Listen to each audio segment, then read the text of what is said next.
ஹல்லேலூயா. ஹல்லேலூயா. பாருங்கள், கர்த்தர் ஆசீர்வதிப்பார். எபேசியர் 1 அதிகாரத்தில் 1-3 வசனங்களை நாம் மறுபடியும் நாம் வாசிக்க கேட்போம். எபேசியர் 1 அதிகாரம் பக்கம் 268 263 1-3 வசனங்களை நாம் வாசிக்க கேட்போம். தேவனுடைய சித்தத்தினாலே இயேசு கிறிஸ்துனுடைய அப்போஸ்தலனாகிய பவுல் எபேசுவிலே கிறிஸ்து இயேசுவுக்குள் விசுவாசிகளாய் இருக்கிற பரிசுத்தவான்களுக்கு எழுதுகிறதாவது: நம்முடைய பிதாவாகிய தேவனாலும் கர்த்தராகிய இயேசு கிறிஸ்துவினாலும் உங்களுக்கு கிருபையும் சமாதானமும் உண்டாவதாக. நம்முடைய கர்த்தராகிய இயேசு கிறிஸ்துவின் பிதாவாகிய தேவனுக்கு ஸ்தோத்திரம். அவர் கிறிஸ்துவுக்குள் உன்னதங்களிலே ஆவிக்குரிய சகல ஆசீர்வாதத்தினாலும் நம்மை ஆசீர்வதித்திருக்கிறார். ஹல்லேலூயா. ஹல்லேலூயா. ஹல்லேலூயா. ஹல்லேலூயா. கடந்த வாரத்திலிருந்து நாம் எபேசியர் நிருபத்தினுடைய இன்ட்ரோடக்டரி மெசேஜஸாக நாம் என்ன செய்கிறோம், முன்னுரை மெசேஜாக நாம் செய்கிறோம், நாம் கேட்டுக்கொண்டிருக்கிறோம். தொடர்ந்து நாம் ஒரு சில செய்திகளை நாம் இந்த நிருபத்துக்குள்ளே உள்ளே பார்ப்பதற்கு முன்பாக, உள்ளே சொல்லப்பட்டிருக்கிற காரியங்களை அறிந்து கொள்வதற்கு முன்பாக, இந்த நிருபத்தை குறித்ததான காரியங்களை குறித்து நாம் ஒரு சில செய்திகளை என்ன செய்ய வேண்டும், நாம் கேட்க வேண்டும். அதன் அடிப்படையில் தான் தொடர்ந்து என்ன செய்து கொண்டிருக்கிறோம், நம்ம ஆண்டோட வார்த்தையை நாம் கேட்டுக்கொண்டிருக்கிறோம். ஹல்லேலூயா. கடந்த வாரம் நாம் இந்த காரியத்தை நாம் பார்க்கும் பொழுது, அங்கே நாம் இந்த நிருபமானது இது பரலோகத்திற்கு ஒரு நெடுஞ்சாலை, ஹைவே டு ஹெவன் என்று சொல்லி என்ன செய்தோம், கடந்த வாரம் தியானித்தோம். கடந்த வாரம் தியானிக்கும் பொழுது ஹைவே டு ஹெவன் என்று வேத பண்டிதர்கள், ஸ்காலர்ஸ் இதை குறித்து சொல்வதற்கான காரணம் என்ன அப்படின்னு சொல்லி நாம் பார்க்கும் பொழுது, இது தனி மனிதனுக்கு எழுதப்பட்ட நிருபம் அல்ல என்று சொல்லி பார்த்தோம். ஆனால் அதனால் அவர்கள் சொல்லவில்லை என்று சொல்லி அறிந்து கொண்டோம். மற்ற நிருபங்களிலே சொல்லப்படுகிற, மற்ற சபைகளில் சொல்லப்படுகிறது போல தலைவிரித்தாடும் பிரச்சனைகளை குறித்து சொல்லப்படுகிற நிருபம் அல்ல அப்படிங்கிறதை நாம் பார்த்தோம். அதனால் இது ஹைவே டு ஹெவன் என்று சொல்லப்படவில்லை என்று சொல்லி நாம் என்ன செய்தோம், அறிந்து கொண்டோம்.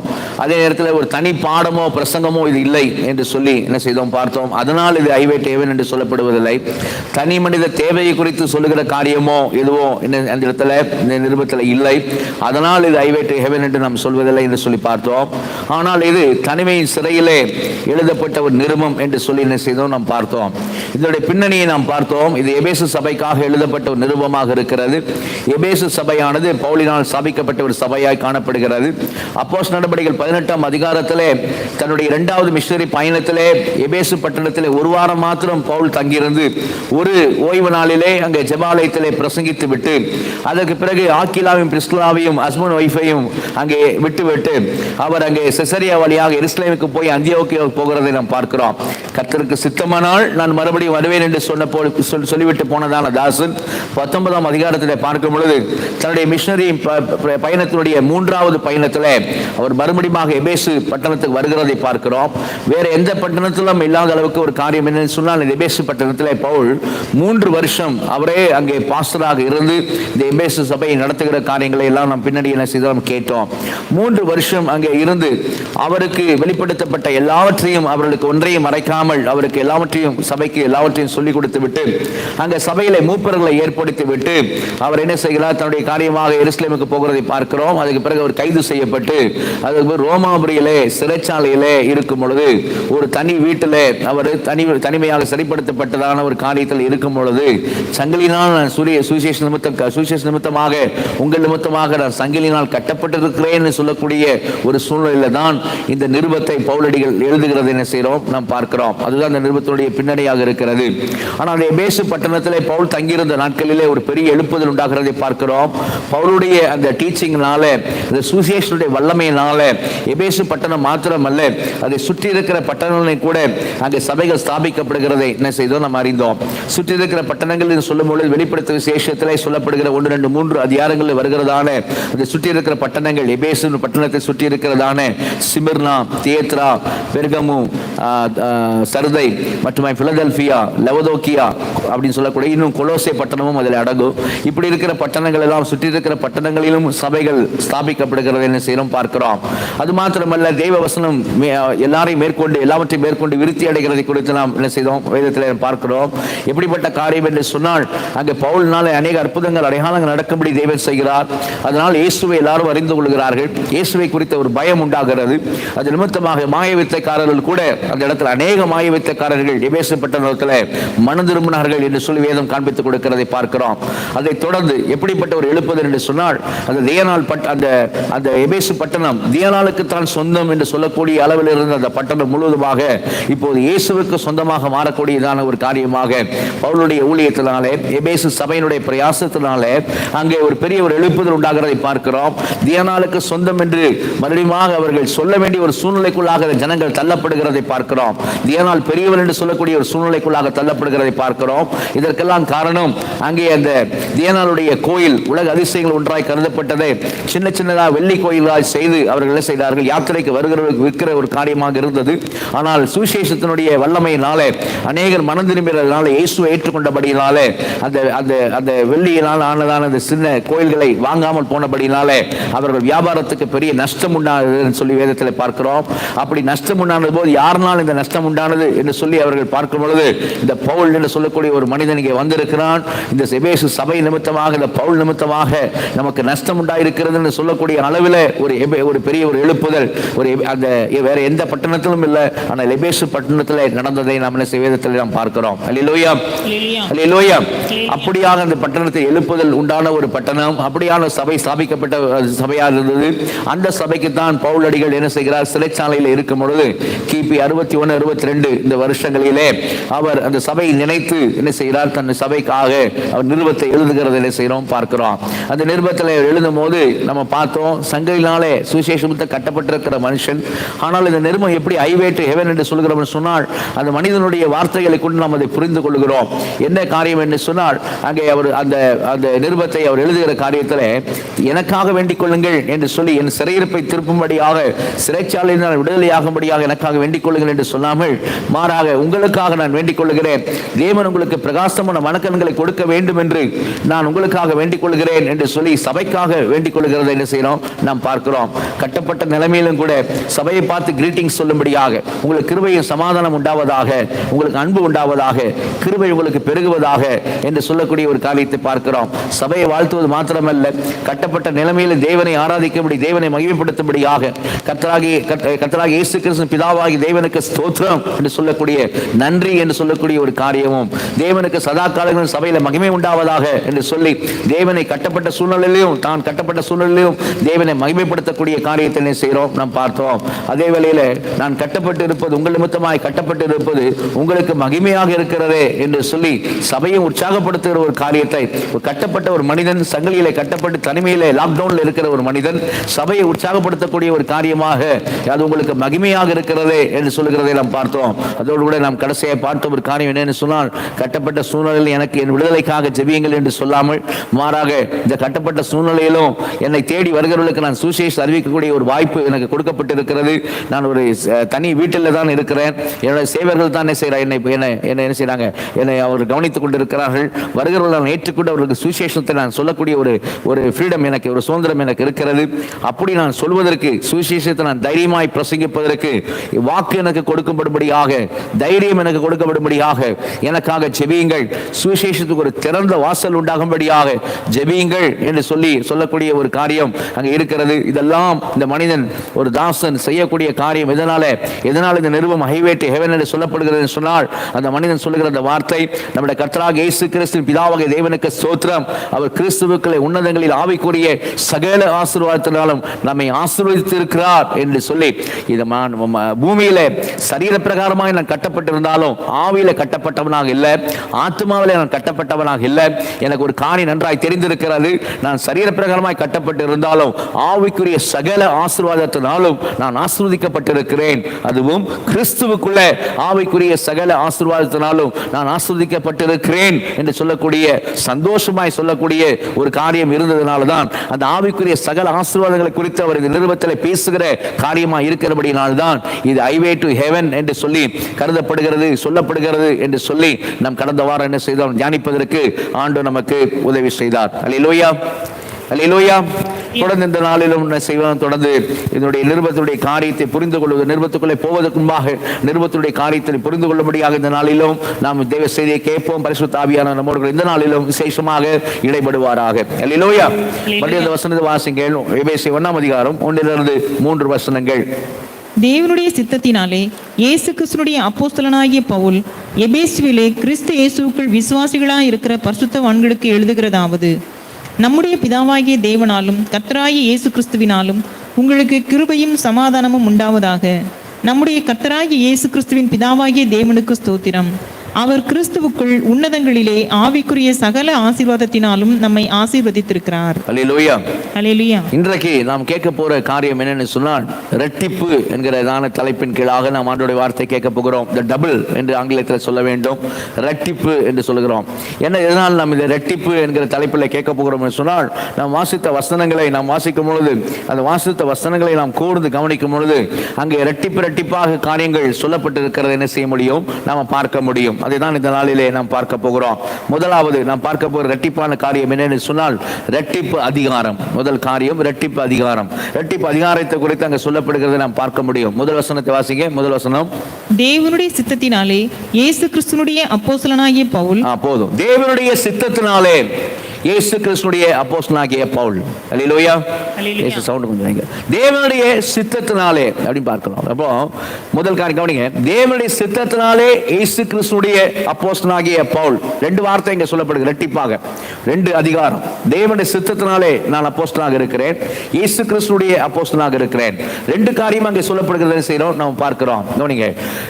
ரெண்டு காரியம் வருது, ரெண்டு அதிகாரம், இரட்டிப்பு அதிகாரம் அங்கே சொல்லப்படுகிறதை பார்க்கிறோம். பவுலடிகள் இந்த நிருபத்தை எழுதுகிறதான பவுலடிகள் அப்போஸ்தலனாக இருக்கிறார். அது அப்போஸ்தலனாக இருக்க பவுலடிகள் சொல்லுகிற வார்த்தை, இன்றைக்கு நான் அப்போஸ்தலனாக இருக்கிறேன். அதுக்கு காரணம் என்னன்னு சொன்னால், தேவனுடைய சித்தத்தினாலே இன்னொரு இயேசு கிறிஸ்துனுடைய அப்போஸ்தலனாக நான் இருக்கிறேன் என்று சொல்லுகிறதை பார்க்கிறோம். ஆக்சுவலா கவனிங்க, அப்போஸ்தலர் என்கிற பெயரை யாரு சூட்டினான்னு சொன்னா, இயேசு கிறிஸ்து தான் அந்த பெயரை தன்னுடைய சீஷர்ல இருந்து ஒரு 12 பேரை மாத்திரம் தனக்கென அவர் தெரிந்து கொண்டு அவர்களுக்கு அப்போஸ்தலர் என்று பெயரிட்டார் என்று சொல்லி லூக்கா 6ஆம் அதிகாரத்திலே 13ஆம் வசனத்திலே பார்க்க முடியும். வாசிங்க. லூக்கா 6ஆம் அதிகாரத்திலே 13ஆம் வசனம். லூக்கா 6:13.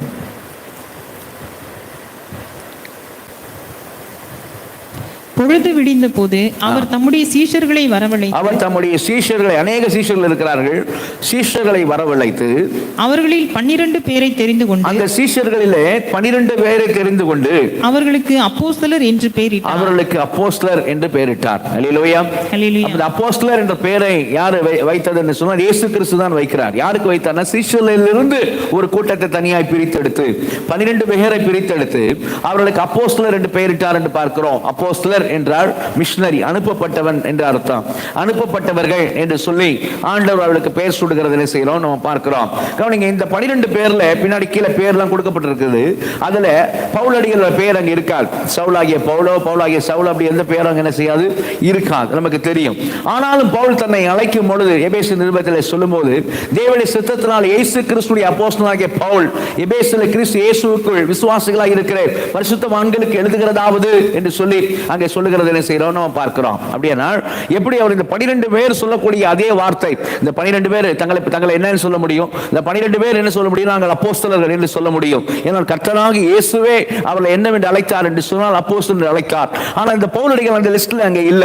அந்த நாட்களிலே அந்த லிஸ்ட்ல அந்த சீஷர்கள் அந்த கூட்டத்திலே பவுலடிகள் இல்ல. அந்த சீஷர்கள் கூட்டத்திலே 12 பேரை இயேசு கிறிஸ்து தெரிந்து கொள்ளும் பொழுது அங்கே பவுலடிகள் இல்ல. இயேசு அவர்களை தெரிந்து கொண்டது கூட எப்படி தெரிந்து கொண்டார் என்று சொன்னால், ஏதோ நான் தெரிந்து கொள்கிறேன் அப்படின்னு சொல்லி என்ன செய்யல, ஆண்டவர் தெரிந்து கொள்ளவில்லை. அது விசேஷமான ஒரு காரியமாக இருக்கிறபடினாலே, இந்த 12 பேர் விசேஷமானவர்கள் என்பதனாலே, அப்போஸ்தலர் என்கிற காரியம் ஒரு விசேஷமான ஒரு காரியமாக இருக்கிறபடினாலே, ஆண்டவர் அவர்களை எப்படி தெரிந்து கொண்டார் என்று முந்தின வசனம் நமக்கு சொல்லுகிறது. 12ஆம் வசனத்தை வாசிங்க. லூக்கா 6:12. அவர் அந்நாட்களிலே ஜெபம் பண்ணும்படி ஒரு மலையின் மேல் ஏறி முழுவதும் தேவனை நோக்கி ஜெபம் பண்ணி கொண்டிருந்தார். பாருங்க, அந்நாட்களிலே ஜெபம் பண்ணும்படியாக அவர் மலையின் மேல் ஏறி இரவு முழுவதுமாக அவர் ஜெபித்து தேவனை நோக்கி ஜெபம் பண்ணி விட்டு, அடுத்த வார்த்தை சொல்லுகிறது, பொழுது விடிந்த போது இரவு முழுவதும் மலை மேல் ஜெபித்து விட்டு, தேவனுடைய சித்தம், பிதாவுடைய காரியம் என்ன, கீழே இருக்கிற சீஷர்களில் யாரை நான் தெரிந்து கொள்ள வேண்டும், 12 பேர் என்று சொல்லி தேவனோடு, ஒரு பிதாவாகிய தேவனோடு கூட அங்கே ஒரு கலந்துரையாடல் என்று சொல்ல வேண்டும். இயேசு ஜெபித்து விட்டு பிதாவாகிய தேவனுக்கு தனக்கு தந்தவர்களில் அந்த 12 பேரை அவர் அங்கே பிதாவுடைய சித்தத்தின்படியாக தேவனுடைய சித்தத்தின்படியாக இயேசு கிறிஸ்து பொழுது விழுந்த போது இறங்கி வந்து நின்றிருந்த சீஷர்களை 12 பேரை தனக்கென்று தெரிந்து கொண்டு அவர்களுக்கு அப்போஸ்தலர் என்று பெயரிட்டார் என்று சொல்லப்படுகிறதை நாம் பார்க்கிறோம். அல்லேலூயா, அல்லேலூயா. அப்போ இரவு முழுவதுமாய் ஜெபித்து விட்டு ஆண்டவர் செய்த ஒரு காரியம் என்று பார்க்கிறோம்.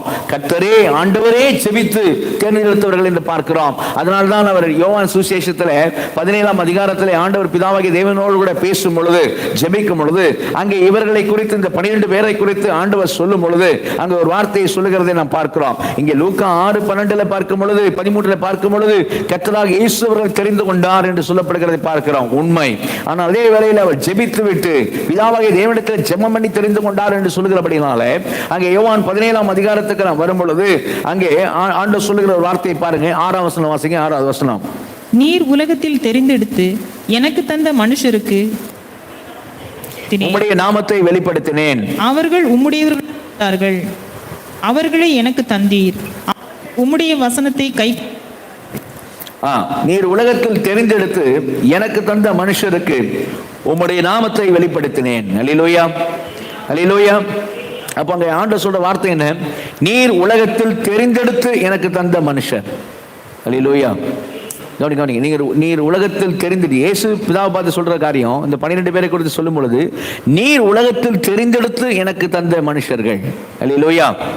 அப்போ தேவன் தனக்கென்று தெரிந்தெடுத்து இயேசுவிடத்தில் கொடுத்த மனுஷர்கள் அப்படின்னு செய்யறோம். இவர்களை குறித்து என்ன செய்யறோம்? வாசிக்கிறோம். அல்லேலூயா. அப்போ இந்த 12 பேரும் தேர்ந்தெடுக்கப்பட்ட 12 பேரும் சொல்லக்கூடிய அதே வார்த்தையை யார் சொல்லுகிறா அப்படின்னா அந்த இடத்துல லிஸ்ட்ல இல்லாத ஒரு நபர் சொல்லுகிறதை பார்க்கிறோம். அந்த 12 பேர் தேர்ந்தெடுத்த அந்த நாளிலே அந்த கூட்டத்தில் பவுலடிகள் இல்லை. இங்கே யோவான் சுவிசேஷத்தில் இயேசு கிறிஸ்து பிதாவினிடத்தில் சொல்லும் போது நீர் உலகத்தில் தெரிந்தெடுத்து எனக்கு தந்த மனுஷர் என்று சொல்லுகிறதான அந்த இடத்துலையும் அங்கே யார் இல்லைன்னு சொன்னா பவுலடிகள் இல்லை. இல்லையா? இயேசு இந்த 12 பேரை பற்றி தான் சொல்லுகிறார். அதனால யூதாஸ் காரியத்தை குறித்து ஆண்டவர் பேசும் பொழுது அந்த 12ஆம் வசனத்திலே நான் அவரோடு கூட உலகத்தில் இருக்கையில் அவர்களை உம்முடைய நாமத்தினாலே காத்துக்கொண்டேன். நீர் எனக்கு தந்தவர்களை காத்து கொண்டு வந்தேன். வேதவாக்கு நிறைவேறத்தக்கதாக கேட்டின் மகன் கெட்டு போனானே அல்லாமல் அவர்களில் ஒருவனும் கெட்டு போகவில்லை என்று சொல்லி ஒரு ரிப்போர்ட் அங்கே கொடுக்கிறதை நம்ம பார்க்கிறோம். அப்ப யூதாஸ் காரியத்தை குறித்து அங்கே பேசுகிறதை பார்க்கிறோம். இந்த இடத்துல ஆண்டவராக இயேசு கிறிஸ்து பவுலடிகளை குறித்து எந்த வார்த்தையும் சொல்லவில்லை. உலகத்திலிருந்து பிதாவை நீர் எனக்கு தெரிந்தெடுத்து எனக்கு என்று தந்த மனிதர்கள் உம்முடையவர்களாக இருக்கிறார்கள் என்று சொல்லுகிற இடத்துல அந்த 12 பேரை மாத்திரம் தான் அங்கே இயேசு குறிப்பிடுகிறதை பார்க்கிறோம். ஆனால் 12 பேர் சொல்லக்கூடிய அதே வார்த்தையை பவுலடிகள் இங்கே சொல்லுகிறதை நம்ம எபேசு நிருபத்தில் என்ன செய்கிறோம்? வாசிக்கிறோம். அவர்கள் தங்களை தேவ சித்தத்தின்படி அப்போஸ்தலர் என்று சொல்வார்களானால் பவுலும் தேவ சித்தத்தின்படி நான் அப்போஸ்தலனாக இருக்கிறேன் என்று சொல்கிறதை பார்க்கிறோம். அவர்கள் நாங்கள் இயேசு கிறிஸ்துவின் அப்போஸ்தலர் என்று சொல்வார்களானால் இவரும் தன்னை இயேசு கிறிஸ்துவின் அப்போஸ்தலர் என்று சொல்லுகிறதை செய்கிறோம் நம்ம பார்க்கிறோம். அப்படியே கவனிங்க அந்த வார்த்தை எப்படி யூதாஸ் நமக்கு வேதம் நல்லா தெரியும். யூதாஸ் காரியத்திற்காக ஒருவனை செலக்ட் பண்ண வேண்டும் என்று சொல்லி அவர்கள் அந்த அப்போஸ்தலர் படி 1ஆம் அதிகாரத்துக்கு நாம் வரும்பொழுது யூதாஸ் காரியத்துக்கு பதிலாக ஒருவனை நாம் என்ன ஏற்படுத்த வேண்டும் என்று சொல்லி அவர்கள் என்ன செய்கிறார்கள் என்று அங்கே நாம் வேதத்தில் பார்க்கிறோம். அவர்கள் 2 பேரை நிற்க வைத்து 2 பேருக்கு இடையில அவர்கள் என்ன போடுறாங்க? சீட்டு போடுகிறார்கள் என்று சொல்லி பார்க்கிறோம். அப்போஸ்தலர் நடபடிகள் 1ஆம் அதிகாரத்தில் 25-26 வசனங்களை வாசிக்க. 25-26. இவ்விரண்டு பேரில் தேவரீர் தெரிந்து கொண்டவனை எங்களுக்கு காண்பித்தருளும் என்று ஜெபம் பண்ணி பின்பு அவர்களை குறித்து சீட்டு போட்டார்கள். சீட்டு மத்தியாவின் பேருக்கு விழுந்தது. அப்பொழுது அவன் 11 அப்போஸ்தலருடனே சேர்த்து கொள்ளப்பட்டான். அப்போ யோசேப்பு மத்தியா அப்படின்னு 2 பேரை நிறுத்தி 2 பேருக்கு இடையில இவர்களை யாரை தேவன் நீர் தெரிந்து கொள்கிறீர் என்று சொல்லி என்ன செய்தாங்க? சீட்டு போட்டார்கள். 2 பேரை நிக்க வச்சு சீட்டு போட்டா கண்டிப்பா என்ன செய்யும்? ஒரு ஆளுக்கு என்ன செய்யும்? ஒரு ஆள் மேல விழும். சரியா? விழுந்தது மத்தியா பேர்ல. மத்தியா தான் யூதாஸ் காரியத்துக்கு பதிலாக சேர்த்துக் கொள்ளப்படுகிறார் சொல்லி என்ன செய்தாங்க? அங்கே அவர்கள் அப்போஸ்தலர்கள் செய்தாங்க. அந்த காரியத்தை செய்கிறது அவங்க ஜெபம் பண்ணி தான் பண்றாங்க. அவங்க ஜெபித்து செய்கிறதை பார்க்கிறோம்.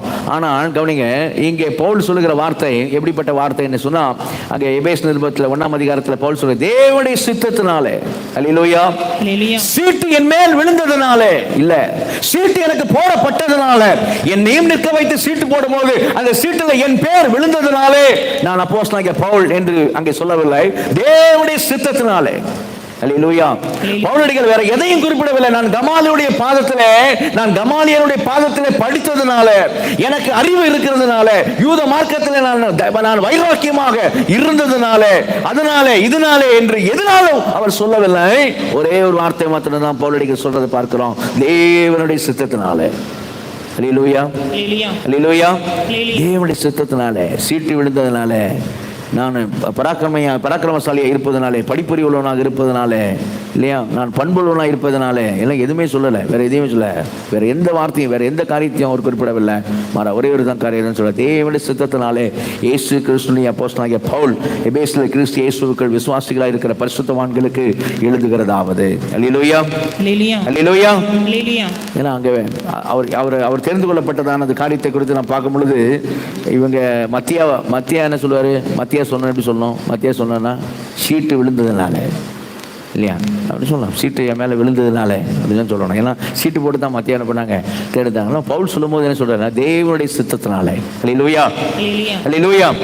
மத்தியா என்ன சொல்லணும்னா, அப்போஸ்தலர்கள் சேர்ந்து ஜெபம் பண்ணி சீட்டு போட்டு எனக்கு தேர்ந்தெடுத்தாங்க, அப்படிதான் சொல்லணும். பவுல் அப்போஸ்தலர்கள் சேர்ந்து என்ன தேர்ந்தெடுத்தாங்கன்னு சொல்லல, தேவனுடைய சித்தத்தினாலே. அல்லேலூயா. அதான் கலாத்தியர் நிருபத்தில் சொல்லும் போது, கலாத்தியர் 1ஆம் அதிகாரத்தில் 1ஆம் வசனம் வாசிங்க. கலாத்தியர் 1:1 எப்படி சொல்றாரு பாருங்க. கலாத்தியர் 1:1 மனுஷராலும் அல்ல, மனுஷர் மூலமாயும் அல்ல, இயேசு கிறிஸ்துவினாலும் அவரை மரித்தோரிலிருந்து எழுப்பின பிதாவாகிய தேவனாலும் அப்போஸ்தலனாய் இருக்கிற பவுலாகிய நானும். அல்லேலூயா. என்ன மாதிரி வார்த்தை பாத்தீங்களா? மனுஷராலும் அல்ல, மனுஷர் மூலமாயும் அல்ல, இயேசு கிறிஸ்துவினாலும் அவரை மரித்தோரிலிருந்து எழுப்பின பிதாவாகிய தேவனாலும் அப்போஸ்தலனாய் இருக்கிற பவுலாகிய நானும். அல்லேலூயா. அப்போ அந்த மாதிரி ஒரு கன்விக்ஷன், சரியா, உறுதி பவுலுக்கு. இல்லை, யார்? தேவனுடைய சித்தத்தினாலே நான் அப்போஸ்தலனாக இருக்கிறேன். அல்லேலூயா. அதனால நம்ம ஆண்டு நம்முடைய சபைக்கு ஆண்டு தந்திருக்கிற தரிசனத்தை கூட, சரி, இங்கிருந்து மிஷனரிகள், இல்லையா, மிஷனரிகள் புறப்பட்டு போகக்கூடிய ஒரு காரியம். அல்லேலூயா. இங்கிருந்து போகிற எல்லா மிஷனரியும் சொல்ல வேண்டிய வார்த்தை என்ன தெரியுமா? இதைத்தான் சொல்லணும். ஆத்தூர்ல இருக்கிறாங்க எஸ்தர் ராஜா அப்படின்னா அவங்க என்ன வார்த்தை சொல்லணும்னா, மனுஷராலும் அல்ல, மனுஷர் மூலமாயும் அல்ல, இயேசு கிறிஸ்துவினாலும் அவரை மரித்தோரை எழுப்பின பிதாவாகிய தேவனாலும் அப்போஸ்தலனாக இருக்கிற நாங்கள், அப்படிதான் சொல்லணும். அல்லேலூயா, அல்லேலூயா. இல்லையா, அதான் உண்மை. ஏன்னா எப்படின்னா, நம்ம சபையில இந்த தரிசனத்துல எனக்கு சேலம் அப்படி ஒரு ஊர் இருக்கு தெரியும், ஆனா ஆத்தூர்ன்ற ஊர் எனக்கு தெரியாது. சேலம் தெரியும், ஆனால் ஆத்தூர் தெரியாது. ஆனால் அவரிடத்துல ஆண்டவர் பேசி, அவரிடத்துல ஆண்டவர் சொன்ன பிறகு அவர்கள் ஆண்டவர் எங்களை ஆத்தூர் குளியத்திற்கு போக சொல்கிறார் என்று சொன்னபோது, ஆத்தூர் எங்கே? சேலம் மாவட்டத்தில் தான் போக சொல்கிறார் என்று சொன்னபோது, நாங்கள் ஒரு நாள் அங்கே அந்த இடத்தை பார்ப்பதற்காக எங்கே ஆண்டவர் அந்த சபையை ஸ்தாபிக்க சொல்கிறான்னு சொல்லி காரில் அங்கே போகும்போது, ஆத்தூர் பகுதி கிட்ட ஆத்தூருக்குள்ளே போனோடனே நான் சொன்னேன், ஆத்தூர் ஊருக்குள்ளே போவோம்னு சொன்னேன், சிட்டிக்குள்ளே போவோம், ஆத்தூர் ஊருக்குள்ளே போவோம்னு சொன்னேன். ஆனால் இயேசுராஜா பிரதர் சொன்னார், இல்லை என்னை ஆண்டவர் கிராமத்துக்குள்ளே தான் என்னை போக சொல்லி இருக்கிறார், சிட்டிக்குள்ள இல்லை. அதனால காரை வலதுபுறமா விடுங்க. எனக்கு ஆண்டவர் தரிசனம் காமிச்சது ஒரு மலை பக்கம் தான் காமிச்சார். அதனால அந்த மலைக்கு நேரம் அங்கே தெரியுது பாருங்க மலை, அது கிட்ட நம்ம போவோம்னு சொல்லி அங்கே வாகனத்தை அந்த பக்கம் திருப்பி சிட்டிக்குள்ள போகாம கிராமத்துக்குள்ள என்ன செய்ய போகிறதுக்கு ஆண்டு கிருபை தந்தார். அந்த கிராமத்துக்குள்ள போன போது அந்த கிராமத்துக்குள்ள புத்தன் சிலை எல்லாம் கூட இருக்குது. புத்தனுக்கு சிலை இருக்குது, புத்தன் யாருன்னு தெரியுது. ஆனா அங்கே யார்கிட்ட விசாரிச்சு ஏசு யாருன்னு, ஏசுன்னு தெரியல. தமிழ்நாட்டுக்குள்ள சேலம் மாவட்டத்துக்குள்ள ஆத்தூருக்குள்ள இருக்கிற அந்த கிராமத்தில் இயேசு குறித்து என்ன செய்யல தெரியல. நாங்கள் புத்த சிலையை லேண்ட்மார்க்காக சொல்கிறாங்க. நீங்கள் அங்கே போனீங்கன்னா புத்த சிலைக்கு ரைட்டில் போங்க, லெஃப்ட்டில் போங்கன்னு புத்த சிலையை லேண்ட்மார்க்காக சொல்கிறாங்க. ஆனால் இயேசு குறித்து தெரியல. இயேசு குறித்து காரியத்தை குறித்து கேட்டால் அதில் ஒரே ஒரு கடையில் இருக்க ஒரு ஆள் சொன்னார், ஒரே ஒரு அம்மா மாத்திரம் ஞாயிற்றுக்கிழமை பைபிளை தூக்கிட்டு ஆத்தூர் சிட்டிக்கு போவோம். இந்த ஊரில் இருந்து, இந்த கிராமங்கள்லேருந்து, சுற்றி இருக்கிற கிராமங்கள் எங்கேயும் சபையே இல்லை. உள்ள இருக்க அத்தனை கிராமங்கள், அத்தனை வீடுகள், எங்கேயும் சுற்றி இருக்கிற கிராமங்கள் என்ன இல்லை, சபை கிடையாது. அதே போல மலைக்கு மேலே இருக்கிற ஆட்கள் வியாபாரத்துக்கு இறங்கி வந்து வியாபாரம் செய்துட்டு மலைக்கு மேலே ஏறி போவாங்க, அவர்களுக்கு சபை கிடையாது. அப்போ அந்த சுற்றி இருக்கிற அந்த காரியங்கள்ல சுற்றி இருக்கிற அநேக கிராமங்கள், வடக்காடுன்னு சொல்லக்கூடியதான பகுதியை சுற்றி இருக்கிற கிராமங்கள் எந்த இடத்துல என்ன இல்லை, சபை இல்லை. இப்போ எபேசுப்பட்டினம் மாதிரி தான். எபேசுப்பட்டினம் சபை இல்லை. சுற்றிலும் சர்தை, செமிர்னா, தியேத்ரா சொல்லக்கூடிய பிலதெல்பியா, லவோதோக்கியா அப்படின்னு சொல்லக்கூடிய பகுதிகள் இந்த மாதிரி தான் அங்கே இருக்குது. அப்போ சபை இல்லை. அப்போ சபை இல்லாத ஒரு இடத்துல அந்த ஒரு அம்மா மாத்திரம் தான் சபைக்கு போறாங்கன்னு சொல்லக்கூடிய அந்த அம்மாவை கண்டுபிடிக்க வேண்டும் என்று சொல்லி அவரை குறித்து விசாரித்து அவங்க வீட்டுக்கு போய் இது போல ஆண்டவர் எங்களை அனுப்பினார் என்று சொல்லி அவர்களை சந்தித்து அவர்கள் வீட்டில் சபை ஆரம்பிக்க வேண்டும் என்ற இடத்துல கேட்டுக்கொண்டு இப்படிதான் அந்த இடத்துல என்ன செய்து சபை ஆரம்பித்தது. இன்றைக்கு ஆண்டவருடைய பிரதான கிருபையினால சொந்தமாய் அங்கே ஆண்டவர் இடத்தை கொடுத்து அங்கே ஆலயத்தையும் ஆண்டவருக்கு என்ன செய்திருக்கிறார், கட்டி முடிக்கவும் பிரதிஷ்டை செய்யப்படவும் தேவன் கிருபை பாராட்டி இருக்கிறார். அல்லேலூயா, அல்லேலூயா. நமக்கு பொறுத்த வரைக்கும் கடந்த வியாழக்கிழமை சபையின் ஆத்தூர் ஆலய பிரதிஷ்டை முடிந்தது இல்லையா, ஆண்டோட பிரதான கிருபையினாலே முடிந்தது. ஆனால் உண்மையில என்னன்னு சொன்னால் முடியலை, இப்போ தான் ஆரம்பிச்சிருக்கு. சரியா, கவுண்ட் டவுன் ஆரம்பிச்சிருக்கு. 1 சரியா? தேவன் ஆரம்பித்திருக்கிறார். கவுண்ட் டவுன், ஆத்தூர் சபை 1 அப்படின்னு ஒரு ஆலயம் அங்கே கட்டப்பட்டிருக்கு. இன்னும் இன்னும் எவ்வளோ தேசம் முழுவதும் சபைகள் ஸ்தாபிக்கப்பட வேண்டும். அல்லேலூயா. இப்போதான் ஆரம்பித்திருக்கிறது, முடியல, இதுதான் ஆரம்பித்திருக்கிறது. நம்ம அப்படி தானே செய்யணும், பார்க்கணும். அப்போ இங்கிருந்து போகிற மிஷினரிகள் யாரா இருந்தாலும் சரி, நான் எஸ்தராஜா மாத்திரம் சொல்லலை, யாரா இருந்தாலும் சரி, என்னதான் வார்த்தை சொல்ல வேண்டும்? மனுஷர் மூலமாயும் அல்ல. அல்லேலூயா. அப்ப நம்ம இங்கிருந்து மிஷினரி எப்படி தான் போறாங்கன்னா, அவர்களே வந்து பாஸ்டர் எனக்கு ஊழிய அழைப்பு, ஏன்னா எந்த ஊருக்கு ஆண்டவர்களை போக சொல்லுகிறார் அப்படின்னு சொல்லி அந்த ஊர் எங்க இருக்குன்னு நான் கேட்க வேண்டியது, எங்க இருக்குது ஊரு, நான் இந்த இடத்துல இருக்குது அப்படின்னு சொல்லி அது பிறகு என்ன செய்யறாங்க, போகிறவர்களா இருக்கிறாங்க. இதனை பவுலடிகளுக்கு அன்னைக்கு செய்த அதே ஆவியானவர் தான் இன்றைக்கு கிரியை செய்கிறார். அல்லேலூயா, அல்லேலூயா. ஆனா பாருங்க, அங்க பவுல் வந்து, நீங்க பவுல் நிருபங்கள், இந்த எபேசு நிருபம் மாத்திரமல்ல, எந்த நிருபத்துல வாசித்தாலும் சரி, எந்த இடத்துலயாவது பவுல் வந்து ஒரு வருத்தத்தோட, வேதனையோட, நான் ஏன் தான் அப்போஸ்தலனானேனோ தெரியலையே, என்னை ஏன் நீங்க அவர்கள் அனுப்பினார்களோ தெரியலையே, ஏன் இப்படிப்பட்ட ஊழியம் எனக்கு தெரியலையே, இப்படி ஏதாவது புலம்பி பார்த்துருக்கலாமா எங்கேயாவது நிருபத்துல? ஊழியக்காரன் புலம்புவாங்களா அப்படின்னு கேட்டீங்கன்னா பைபிள்ல இருந்தே நான் காமிக்க முடியும். எரேமியா தீர்க்கதரிசி புலம்புவார், சரி, அவர் புலம்பு தீர்க்கதரிசி தான். ஆனா எந்த எக்ஸ்ட்ரீமுக்கு போயிடுவார் அப்படின்னா, அந்த எரேமியா 20 அதிகாரத்துல பாத்தீங்கன்னா, அவன் பாவம் ஒரு மனுஷன், அவனை போட்டு சபிச்சிருவார். அவர் எரேமியா 20 அதிகாரத்துல கடைசி பகுதியில் பார்த்தீங்கன்னா, இங்க எரேமியா 20ல் 14ஆம் வசனத்திலிருந்து பார்த்தீங்கன்னா, நான் பிறந்த நாள் சபிக்கப்படுவதாக, என் தாயார் என்னை பெற்ற நாள் ஆசிரிக்கப்படாதிருப்பதாக, உமக்கு ஒரு ஆண் பிள்ளை பிறந்தது என் தகப்பனுக்கு நற்செய்தியாக அறிவித்து அவனை மிகவும் சந்தோஷப்படுத்தின மனுஷன் சபிக்கப்பட கடவன். ஐயோ, அவன் பாவம், சரியா? அப்பாட்ட போய், எரேமியா அப்பாட்ட போய், உங்களுக்கு ஒரு ஆண் குழந்தை பிறந்திருக்குன்னு சொன்ன மனுஷன் சபிக்கப்பட கடவன் சொல்றாரு. நான் பிறந்த நாள் சபிக்கப்படுவதாக அப்படிங்கிறார். இதெல்லாம் எதனால அப்படின்னா, ஊழியத்தில் இருந்த பயங்கர உபத்திரவம் காரியங்களால. ஆனா அப்போ பழைய ஏற்பாட்டு தீர்க்கதரிசி அவர், ஆனா புதிய ஏற்பாட்டினுடைய கிறிஸ்துவுக்குள்ள பலன் கொண்டதான பவுலடிகளை பார்க்கிறதான காரியத்துல எந்த இடத்துலையும் நம்ம பார்க்க முடியாது. என்ன பார்க்க முடியாதுன்னா, there is no regrets.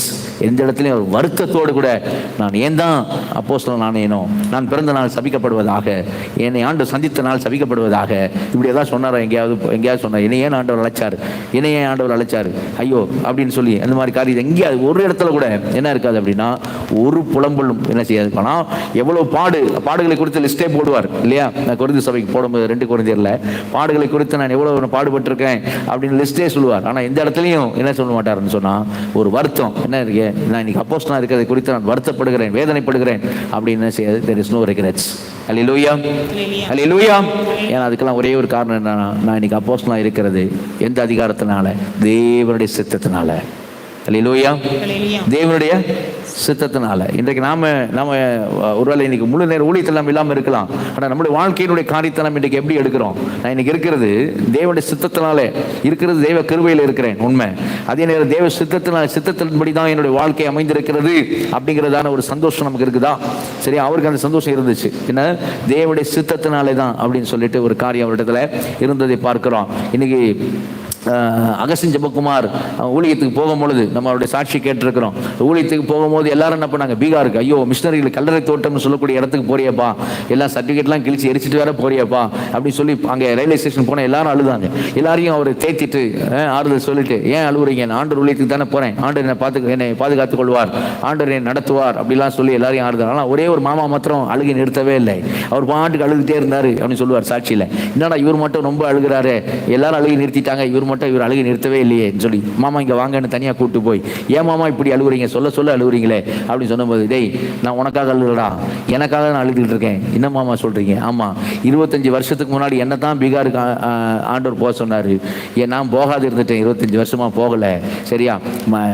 அத்தை என்ன சொன்னா, அத்தான் கல்யாணம் முடிஞ்சிருக்கு, இப்போதான் ஒரு குழந்தை பிறந்தோன்னு போலான்னா, குழந்தை பிறந்துச்சு, சரி போலாமா, எனக்கு இந்த குழந்தைய பேசிக்கா என்ன செய்வோம், நர்சரி எல்லாம் எல்கேஜி யூகேஜி எல்லாம் ஃபவுண்டேஷன் நல்லா கொடுத்துட்டு, அங்க பீகார்ல சரியான எஜுகேஷன் இருக்காது, ஃபவுண்டேஷன் கொடுத்துட்டு நம்ம என்ன செய்வாங்க, போவோம்னு சொன்னா, சரி ஓகே அப்படின்னு சொன்னேன். சரி என்ன பண்ணா, ஃபவுண்டேஷன் கொடுக்கணும்னு ஃபவுண்டேஷன் முடிச்சு போகலான்னு நினைக்கிறேன். 3 வருஷம் எல்கேஜி நர்சரி எல்கேஜி யூகேஜி எல்லாம் முடிச்சு ஃபர்ஸ்ட் ஸ்டாண்டர்ட் வரும்போது, என்னம்மா போகலாமா அப்படின்னு, அத்தான் ஒரு சந்தோஷமான விஷயம், நான் கன்சீவாக இருக்கேன், கர்ப்பமாக இருக்கேன் அப்படின்னா, சரி அடுத்த குழந்தை, சரி அடுத்த குழந்தை, அந்த குழந்தைக்கு ஃபவுண்டேஷன் போட்டு போவோம். இப்படியே ஆச்சுராப்பா 25 வருஷம் சரி அப்படின்னு சொல்லி என்ன செய்தான், அழுதாரு அப்படின்னா. ஏன்னா நான் யோசிக்கிறேன், அந்த 25 வருஷமும் அவர் ஏதோ ஒன்று பண்ணியிருக்கிறார் இல்லையா? 25 வருஷம் சும்மா இல்லை. அவர் ஏதோ ஒரு கம்பெனியில் வேலை செஞ்சுருக்கலாம், பெரிய லெவலில் கூட இருந்திருக்கலாம், பெரிய லெவலில் பெரிய பொசிஷனில் கூட என்ன செய்யலாம், இந்த உலகத்தில் பெரிய பொசிஷனில் கூட இருந்திருக்கலாம், பேரும் புகழும் கூட அவருக்கு கிடைச்சிருக்கலாம். அவர் இருக்கிற ப்ரொஃபஷனில் நிறைய சம்பாதிச்சிருக்கலாம். ஆனால் என்ன காரியம்னு சொன்னால் 25 வருஷம் கழிச்சு என்ன நடக்குது அப்படின்னா வருத்தம் உண்டாகிறது. வருத்தம் இல்லையா? என்ன, நான் தேவ சித்தத்தை செய்யாமல் போயிட்டேனே, ஆண்டவரை அழைச்சது ஒன்று, ஆனால் என் விருப்பத்தின்படி நான் நடந்து கொண்டேனே. 25 வருஷம் நான் இப்போ என்ன பண்ணேன், இதுதானே பண்ணியிருக்கிறேன், இதில் நான் சம்பாதிச்சிருக்கிறேன், வீடு கட்டியிருப்பேன், அதை பண்ணியிருப்பேன், இதை பண்ணியிருப்பேன், பேரும் புகழும் கூட அடைஞ்சிருப்பேன். ஆனால் என்ன இல்லை, மன நிறைவு இல்லை. ஏன்னா தேவ சித்தம் வேற, நான் செஞ்சது வேற. அப்போ அங்கே ஒரு அழுகை அங்கே என்ன செய்து உண்டாகுது. ஆனால் அகசிஞ்சு சொன்னார, மாமா இப்போ நான் உங்களை கூட்டு போக முடியாது, இந்த வயசில் கூட்டு போய் உங்களை புதைக்கத்தான் வேணும், அங்கே இந்த வயசில் கூட்டு போய் என்ன செய்ய, சரியா? அதனால் நான் என்ன செய்வேன், எனக்காக ஜோம் பண்ணிக்கிடுங்க அப்படின்னு சொல்லி தான் என்ன செய்கிறா அவர் அகஸ்தியகுமார் போனாருங்கிறது அகஸ்தியகுமாரோடைய சாட்சி, சரியா? இது ஏன் சொல்கிறேன் அப்படின்னா, அந்த மாதிரி எந்த ஒரு வருத்தமும் யாருக்கு இல்லை.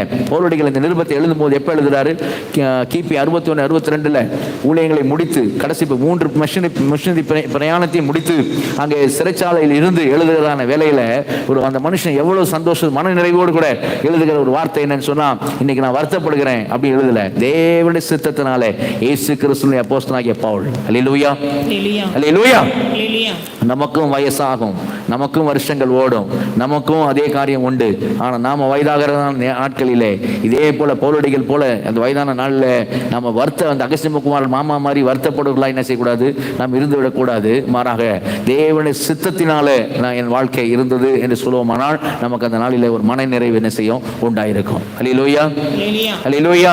அப்ப இரட்டிப்பு அதிகாரத்திலே முதலாவது ஒரு காரியத்தை பார்க்கிறோம், என்னன்னு சொன்னா தேவனுடைய சித்தத்தினாலே அப்போஸ்தலனாகிய பவுல் என்று வாசிக்கிறோம். இரண்டாவது அவர் சொல்ற காரியம் எபேசியர் 1ஆம் அதிகாரத்துல 1ஆம் வசனத்தை வாசிங்க. 1ஆவது வசனம், தேவனுடைய சித்தத்தினாலே இயேசு கிறிஸ்துவினுடைய அப்போஸ்தலனாகிய பவுல் எபேசுவிலே கிறிஸ்து இயேசுவுக்குள் விசுவாசிகளாக இருக்கிற பரிசுத்தவான்களுக்கு எழுதுகிறதாவது. தேவனுடைய சித்தத்தினாலே இயேசு கிறிஸ்துவினுடைய அப்போஸ்தலனாகிய பவுல். அல்லேலூயா.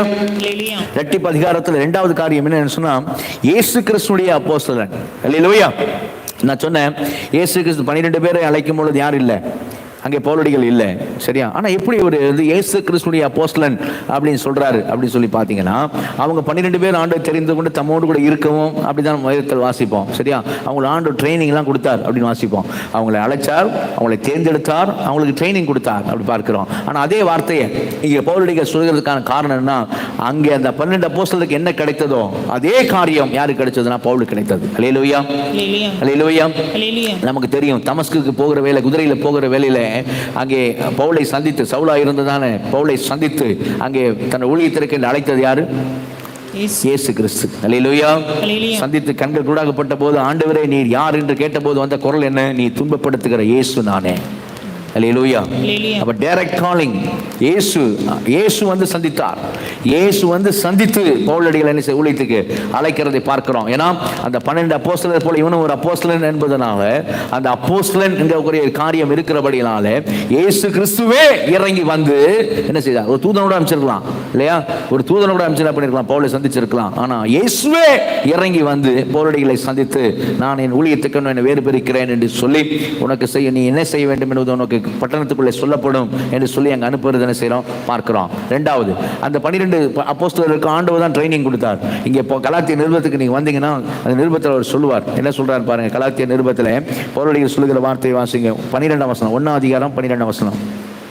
நான் அதை ஒரு மனுஷனால் பெற்றதும் இல்லை. அதை என்று சொல்லுகிறது சுவிசேஷத்தை, சரியா? அதை என்று சொல்லுகிறது. நீ 7ஆம் வசனம், 8ஆம் வசனம், அதெல்லாம் 9ஆம் வசனம், அதெல்லாம் பார்த்தீங்கன்னா சுவிசேஷத்தை குறித்து பேசுவார், சரிங்களா? வாசிங்க. நான் அதை ஒரு மனுஷனால் பெற்றதும் இல்லை. நான் அந்த சுவிசேஷத்தை ஒரு மனுஷனால் பெற்றதும் இல்லை, மனுஷனால் கற்றதும் இல்லை, மனுஷனால் கற்றதும் இல்லை. இயேசு கிறிஸ்துவே அதை எனக்கு வெளிப்படுத்தினார். அல்லேலூயா, அல்லேலூயா, அல்லேலூயா. நான் மனுஷங்கிட்ட கத்துக்கல, நான் அவ்வளோ சொல்றாரு, நான் ஒரு மனுஷனால் பெற்றதும் இல்லை, மனுஷனால் கற்றதும் இல்லை, இயேசு கிறிஸ்துவே அதை எனக்கு வெளிப்படுத்தினார். Hallelujah. Direct calling, direct learning, direct teaching, சரியா? Direct calling, direct teaching. இயேசுவே என்னை அழைத்தார், இயேசுவே எனக்கு கற்றுக் கொடுத்தார். அல்லேலூயா. அதனால தான் அந்த 12 அப்போஸ்தலருக்கு என்ன சொல்றோமோ அதே வார்த்தை இங்க பவுலடிகள் சொல்ல முடிகிறது. தேவனுடைய சித்தத்தினால் இயேசு கிறிஸ்துடைய அப்போஸ்தலனாகிய பவுல் எபேசிலே கிறிஸ்து இயேசுவுக்குள் விசுவாசிகளாய் இருக்கிற பரிசுத்தவான்களுக்கு எழுதுகிறதாவது. அல்லேலூயா, அல்லேலூயா. நான் சொன்னேன் அப்போஸ்தலர்னா அனுப்பப்பட்டவர்கள் அப்படின்னு அர்த்தம் சொன்னேன். கவனிங்க, அந்த வார்த்தை இவர் யூஸ் பண்றாரு. அப்போஸ்தலனாகிய பவுல் அப்படிதான் சொல்றாரு. அனுப்பப்பட்டவனாகிய பவுல் அப்படின்னு சொல்றாரு. அனுப்பப்பட்டவனாகிய பவுல் அப்படின்னா நம்ம என்ன பார்ப்போம்? அப்போஸ்தலர் 13ஆம் அதிகாரத்துக்கு வரும்போது பவுல் அனுப்பினது யாரு அப்படின்னு பார்ப்போம்னா, அப்போஸ்தலர் 13ஆம் அதிகாரத்துக்கு வாங்க. 13ஆம் அதிகாரத்தில் அந்தியோக்கியா பட்டணத்தில் இருக்க சபையில் பவுலும் பாஸ்டராக இருக்கிறார். அது 1ஆம் வசனம் காமிச்சு கொடுக்குது. அப்போ 2ஆம் வசனத்திலே அந்த சபையார் உபவாசித்து ஜெபம் பண்ண போது பரிசுத்த ஆவியானவர் என்னுடைய ஊழியத்திற்காக பவுலையும் பர்னபாவையும் என்ன பண்ணுங்க, பிரித்து விடுங்கள் என்று சொல்கிறதை பார்க்கிறோம். 3ஆம் வசனம் வாசிங்க. அப்போஸ்தலர் 13:3 வாசிங்க. அப்பொழுது உபவாசித்து ஜெபம் பண்ணி அவர்கள் மேல் கைகளை வைத்து அவர்களை அனுப்பினார்கள். யார் அனுப்பினா? அனுப்பினார்கள். யார் அனுப்புனா? யாருங்க அனுப்புனா? சபையார் அனுப்புனாங்க. அல்லேலூயா, அல்லேலூயா. இப்ப பவுல் எங்க போனாலும் என்ன சொல்லணும்? அந்தியோக்கியா சபையினால் அனுப்பப்பட்ட அப்போஸ்தலனாகிய நான் அப்படிதான் சொல்லணும். அந்தியோக்கியா சபையினால் அனுப்பப்பட்டவன் என்ன சொல்லணும். ஆனா பவுல் அப்படி சொல்ல, சபையில அனுப்பல. அதுதான் பவுல் சொல்ல, சபையை ஆண்டவர் யூஸ் பண்றாரு, அவ்வளவுதான். சபையை ஒரு கருவியா பயன்படுத்துறாரு, அவ்வளவுதான். பவுல் தெளிவான காரியம் இருந்துச்சு. சபையை ஆண்டவர் பயன்படுத்துறாரு, அவ்வளவுதான். ஆனா அனுப்பினது சபை கிடையாது. சரியா? எனக்கு அழைப்பின் நிச்சயம் வந்தது. என்னை அனுப்பினது யார்? 1 கொரிந்தியர் 1ஆம் அதிகாரம் வாசிங்க. 1 கொரிந்தியர் 1ஆம் அதிகாரத்தில் பவுல் சொல்ற காரியம் என்ன? யார் அனுப்பினு சொல்றாரு பாருங்க. 1 கொரிந்தியர் 1ஆம் அதிகாரத்தில் 17ஆம் வசனம் வாசிங்க. ஞான ஸ்நானத்தை கொடுக்கும்படி கிறிஸ்து என்னை அனுப்பவில்லை, சுவிசேஷத்தை பிரசங்கிக்கவே அனுப்பினார். கிறிஸ்துவின் சிலுவை வீணாய் போகாது. ஞான ஸ்நானத்தை கொடுக்கும்படி கிறிஸ்து என்னை அனுப்பவில்லை. கிறிஸ்து என்னை ஞானஸ்தானம் கொடுப்பதற்காக அனுப்பவில்லை, சுவிசேஷத்தை பிரசங்கிக்கவே அனுப்பினார். யாரு?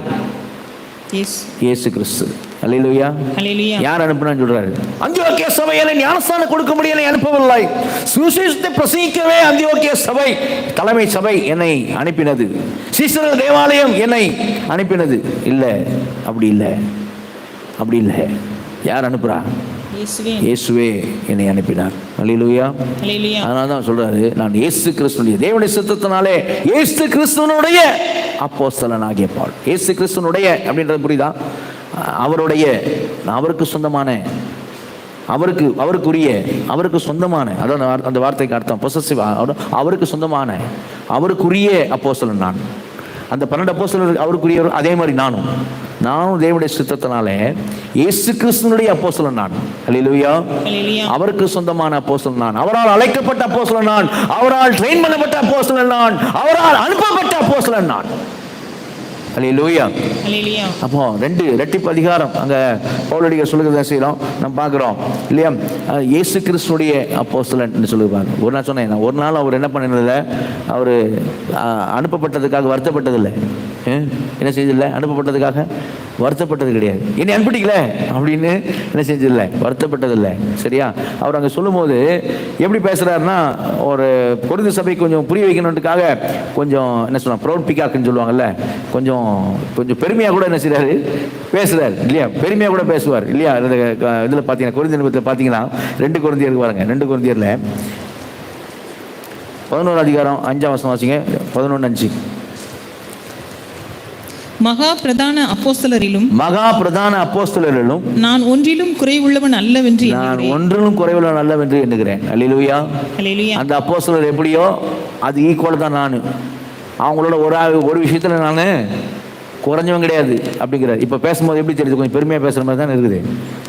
அந்த 12 அப்போஸ்தலருக்கு நான் ஒன்றும் குறைஞ்சவன் கிடையாது, அவங்களுக்கு ஈக்குவல் நான் அப்படி பேசுகிறார். கொரிந்து சபைக்கிட்ட பேசும்போது கொஞ்சம் அப்படியே ப்ரௌடாக பேசுகிற மாதிரி, பெருமையாக பேசுகிற மாதிரி இருக்குது.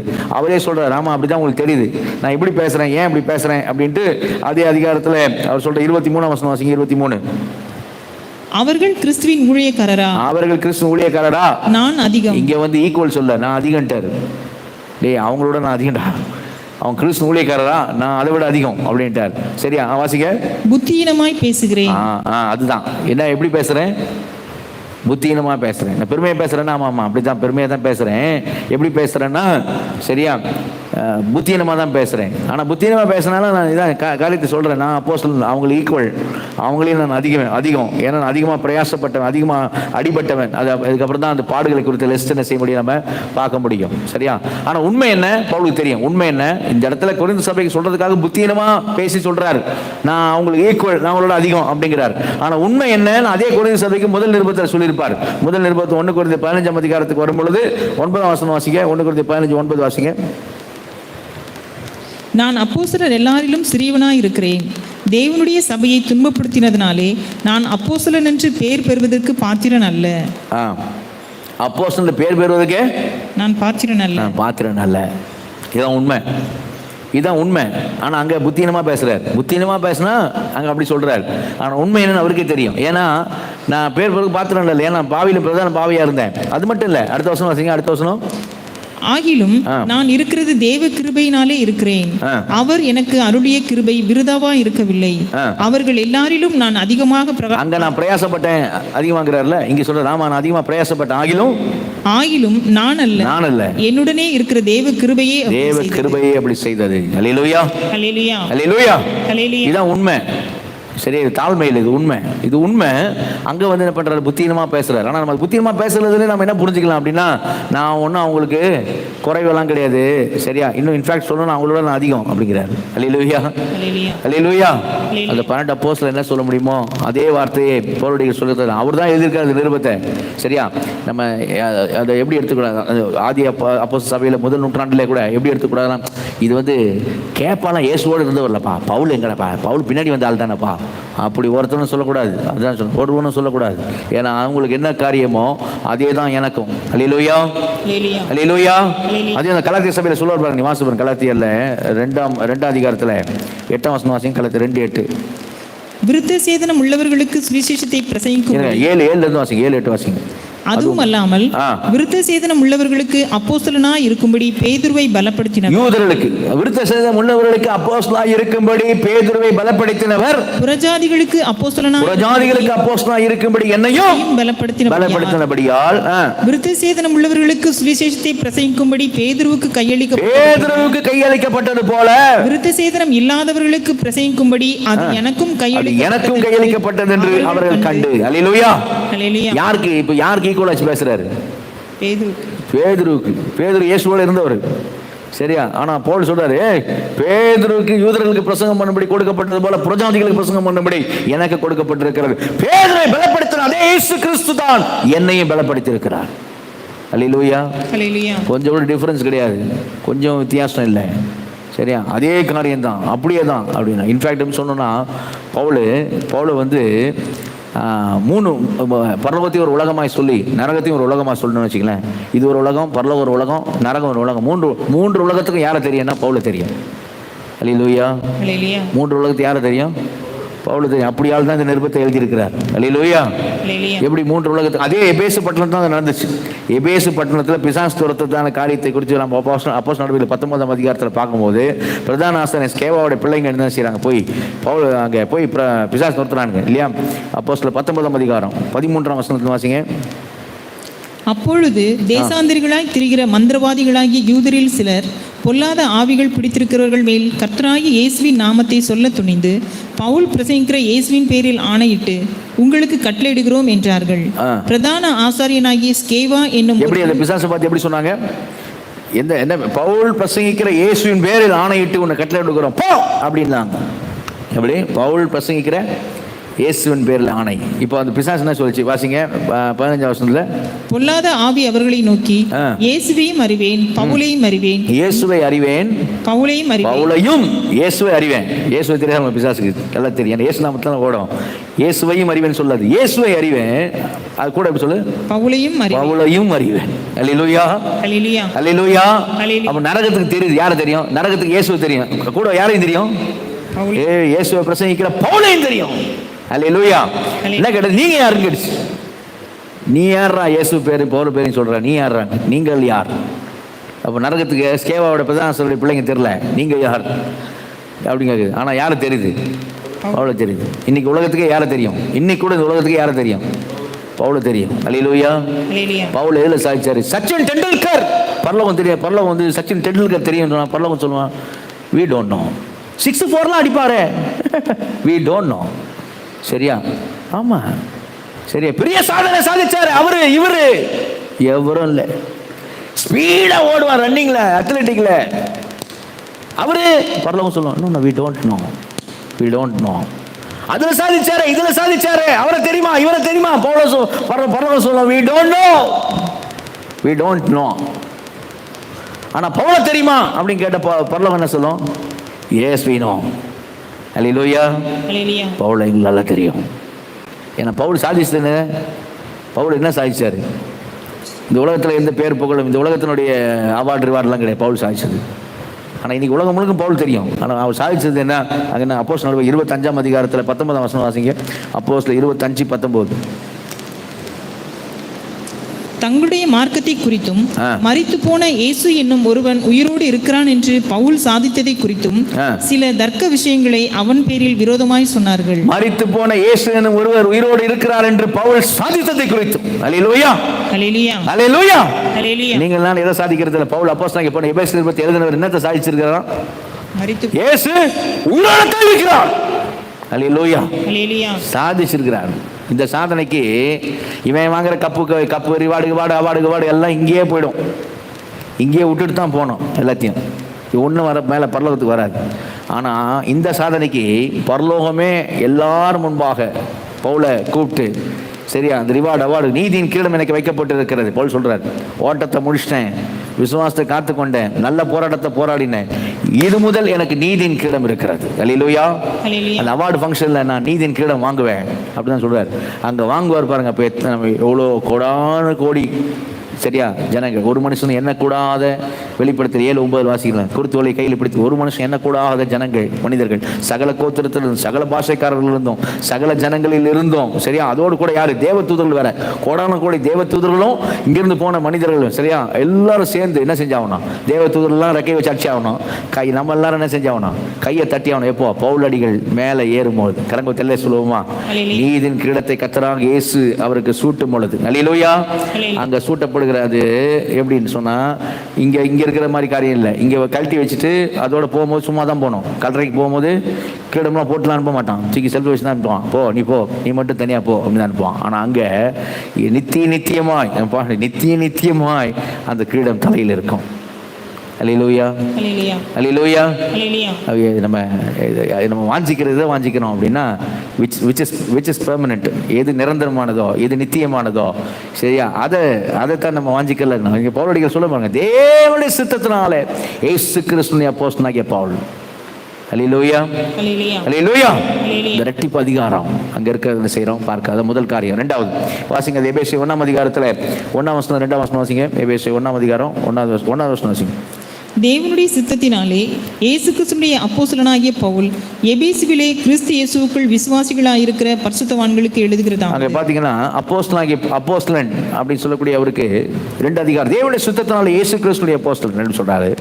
அங்க எபேசு சபை பார்த்து சொல்லும்போது 2 வார்த்தை சொல்றாங்க. ரெட்டிப்பு அங்கே சொல்லப்படுகிற ரெட்டிப்பு அழைப்பு சொல்ல வேண்டாம். ரெட்டிப்பு அதிகாரம் பவுலுக்கு, ரெட்டிப்பு அழைப்பு சபைக்கு. என்னது அங்க வாசிக்கிறோம்? கிறிஸ்து இயேசுவுக்குள் விசுவாசிகளாய் இருக்கிற பரிசுத்தவான்களுக்கு. அல்லேலூயா. அப்ப சபையில் இருக்கிறவங்க 2 வார்த்தை அங்க உபயோகப்படுத்தப்படுகிறது. என்ன வார்த்தை? அவங்க சபையில் இருக்கிறவங்க யாரு?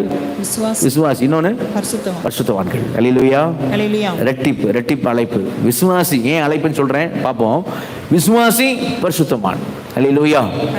அல்லேலூயா. எப்போ விசுவாசி நம்ம இயேசு கிறிஸ்து மார்க் 16:17 சொல்லும்போது, நீங்கள் உலகம் எங்கே போய் சர்வ சிருஷ்டிக்கு என்ன பண்ணுங்க? சுவிசேஷத்தை பிரசங்கியுங்கள். அடுத்த வார்த்தை என்ன? விசுவாசம் உள்ளவன் ஆகி ஞானஸ்நானம் பெற்றவன் ரட்சிக்கப்படுவான். அல்லேலூயா. அல்லேலூயா. ஞானஸ்நானம் எடுத்து விசுவாசிக்கிறவன் இல்லை. இன்னைக்கு ரோம கத்தோலிக்கத்துல தெரியாம என்ன பண்ணுறாங்க? ரோம கத்தோலிக்க காரியத்துல ஞானஸ்நானம் எடுத்துட்டு விசுவாசிக்க சொல்றாங்க. நீ கத்தோலிக்க குடும்பத்தை பிறந்துட்ட, அதனால நீ ஞானஸ்நானம் எடுத்துட்டு குழந்தைகள் ஞானஸ்நானம் கொடுத்துட்டு அதுக்கப்புறம் விசுவாசிக்கிறாங்க. இன்னொன்று அப்படி இல்லை. விசுவாசம் எப்போ நம்ம விசுவாசி ஆனோம் அப்படின்னா, ஞானஸ்நானம் எடுத்தப்போ நம்ம விசுவாசி ஆகலை. ஞானஸ்நானம் எடுக்கும் போது ஒரு ஆள் விசுவாசி ஆகலை. விசுவாசி ஆன பிறகுதான் ஞானஸ்நானம் எடுக்கிறான். அல்லேலூயா. என்ன விசுவாசம் உள்ளவன் ஆகி அந்த விசுவாசத்துக்கான அடையாளமாக முத்திரையாக சரியா முத்திரையாக தான் அந்த அடையாளம். என்னதுன்னா ஞானஸ்தானம் எடுக்கிறான். விசுவாசம் உள்ளவன் ஆகி ஞானஸ்தானம் பெற்றவன் ரட்சிக்கப்படுவான். அல்லேலூயா. அதனால தான் அங்கே பிலிப்பு வந்து அப்போஸ்தலர் நடவடிக்கைகள் 8ஆம் அதிகாரத்தில் எத்தியோப்பிய மந்திரி அங்கே சுவிசேஷம் அவனுக்கு பிரசங்கிக்கப்படுகிறது. அவன் கேட்டவன தண்ணீர் உள்ள ஒரு இடத்துக்கு வந்தபோது அவன் பிலிப்பினத்தை சொன்னான், இதோ தண்ணீர் இருக்கிறதே, ஞானஸ்தானம் எடுக்கிறதுக்கு எனக்கு தடை என்ன அப்படின்னா. அப்போ பிலிப்பு என்ன சொன்னான், ஆமா தண்ணி இருக்குது, நீ இருக்கிற வாரு, நான் உனக்கு கொடுத்துட்றேன்னு சொல்ல. என்ன சொன்னோம்ல, உடனே நீர் முழு இருதயத்தோடு விசுவாசித்தால் தடை இல்லை. அல்லேலூயா. தண்ணி இருக்கு அதனால கொடுத்துறேன் அப்படி இல்லை, முழு இருதயத்தோடு என்ன செய்யணும், விசுவாசிக்கணும். சொன்னா இயேசுவை கர்த்தர் என்று நான் இருதயத்தை விசுவாசிக்கிறேன் அப்படின்னு சொன்ன பிறகுதான் இருவரும் தண்ணீருக்குள் இறங்கி ஞானஸ்தானம் அவனுக்கு கொடுக்கப்படுகிறது என்ன செய்யணும் நம்ம பார்க்கிறோம். அல்லேலூயா. அல்லேலூயா. அப்போ நமக்கு எப்போ நம்ம இயேசு கிறிஸ்துவை எப்போது நாம் விசுவாசித்தோமோ அன்றைக்கு நாம் விசுவாசியாக மாறினோம். அல்லேலூயா. அல்லேலூயா. எப்போ நம்ம விசுவாசத்தில் ஞானஸ்தானம் எடுத்தோமோ அப்போ நம்ம ரட்சிக்கப்பட்டோம். அல்லேலூயா. அப்போ விசுவாசி அப்படின்னு சொல்லும் போது அந்த வசனம் எப்படி சொல்லுது பாருங்க. மறுபடியும் அந்த 1ஆம் வசனத்தை வாசிங்க. மறுபடியும் எபேசியர் 1:1. தேவனுடைய சித்தத்தினாலே இயேசு கிறிஸ்துவினுடைய அப்போஸ்தலனாகிய பவுல் எபேசுவிலே கிறிஸ்து இயேசுவுக்குள் விசுவாசிகளாய் இருக்கிற அந்த வார்த்தை கவனிங்க.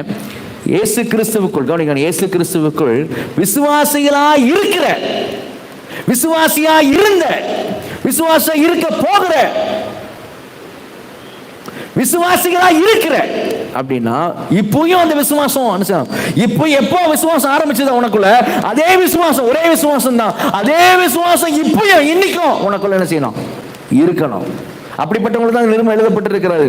எபேசு சபையில சொல்லப்பட்டிருக்காரு என்னன்னா, விசுவாசிகளாய் இருந்த இல்ல, விசுவாசிகளாய் இருக்கிற அந்த வார்த்தை தான். அப்ப இன்றைக்கு நீ என்னவா இருக்கிற, நீ விசுவாசியா இருக்கிற. உனக்கு வந்து பாடு நிமித்தமாக, நிந்தை நிமித்தமாக, அவமானத்து நிமித்தமாக, உபத்திரவத்து நிமித்தமாக நீ விசுவாசத்தை விட்டு பின்வாங்கல, அப்படி இருந்தா உனக்கு இது பொருந்தாது. அப்படி எப்படி சொல்லணும், விசுவாசிகளா இருந்த அப்படி சொல்லணும். நீ அப்படி பின்வாங்கி இருந்தா பொருந்தாது. ஒரு ஸ்டெப் நீ பின்னாடி வச்சாலும் உனக்கு பொருந்தாது. எப்படின்னா இன்னைக்கும் அதே விசுவாசம், நீ ரட்சிக்கப்பட்ட நாளில இயேசு மேல வைத்திய விசுவாசம், அதே விசுவாசம் இன்னைக்கு இருந்தா உனக்கு இந்த நிருப ஆவியானவர் சொல்ற விசுவாசிகளா இருக்கிற, விசுவாசியா இருக்கிற அப்படி சொன்னான். விசுவாசியா இருக்கிற, பின்வாங்கி போவான் அவன் மேல் ஆத்துமா பிரியமாயிராது. அப்போ நம்ம என்னன்னாலும் வந்து இந்த நிருபத்தினுடைய காரியம் என்னன்னா, நம்ம விசுவாசத்தில் அப்படியே நிலைத்திருக்கணும். அல்லேலூயா. அல்லேலூயா. ஒரு நாள் விசுவாசத்தில் இயேசுவேன் ரட்சிக்கப்பட்டோம்ல, அந்த விசுவாசத்தில் என்ன செய்யணுமே, அது எத்தனை வருஷங்களாலும் சரி அந்த விசுவாசத்தில் என்ன செய்யணுமே, நிலைத்திருக்க வேண்டும். அல்லேலூயா. அந்த விசுவாசத்தில் நம்ம நிலைத்திருக்கிறா காணப்படும். அப்போஸ்தலர் 14ஆம் அதிகாரத்தில் பவுலும் பர்னபா தான் சொல்லுவாங்க, சபைகளுக்கு தான் சொல்லுவாங்க. அப்போஸ்தலர் 14ஆம் அதிகாரத்தில் 22ஆம் வசனம் வாசிங்க. அப்போஸ்தலர் 14:22. சேஷுடைய மனதை திடப்படுத்தி விசுவாசத்திலே நிலைத்திருக்கும்படி அவர்களுக்கு புத்தி சொல்லி, நாம் அநேக உபத்திரங்களின் வழியாய் தேவனுடைய ராஜ்யத்தில் பிரவேசிக்க வேண்டும் என்று சொன்னார்கள். அல்லேலூயா. அல்லேலூயா. சேஷுடைய மனதை திடப்படுத்தி இதில் நிலைத்திருக்கும்படி புத்தி சொல்லி, விசுவாசத்தில் நிலைத்திருக்கும்படி புத்தி சொல்லி, எதன் வழியாக தான் நம்ம பிரவேசிக்கலாம்.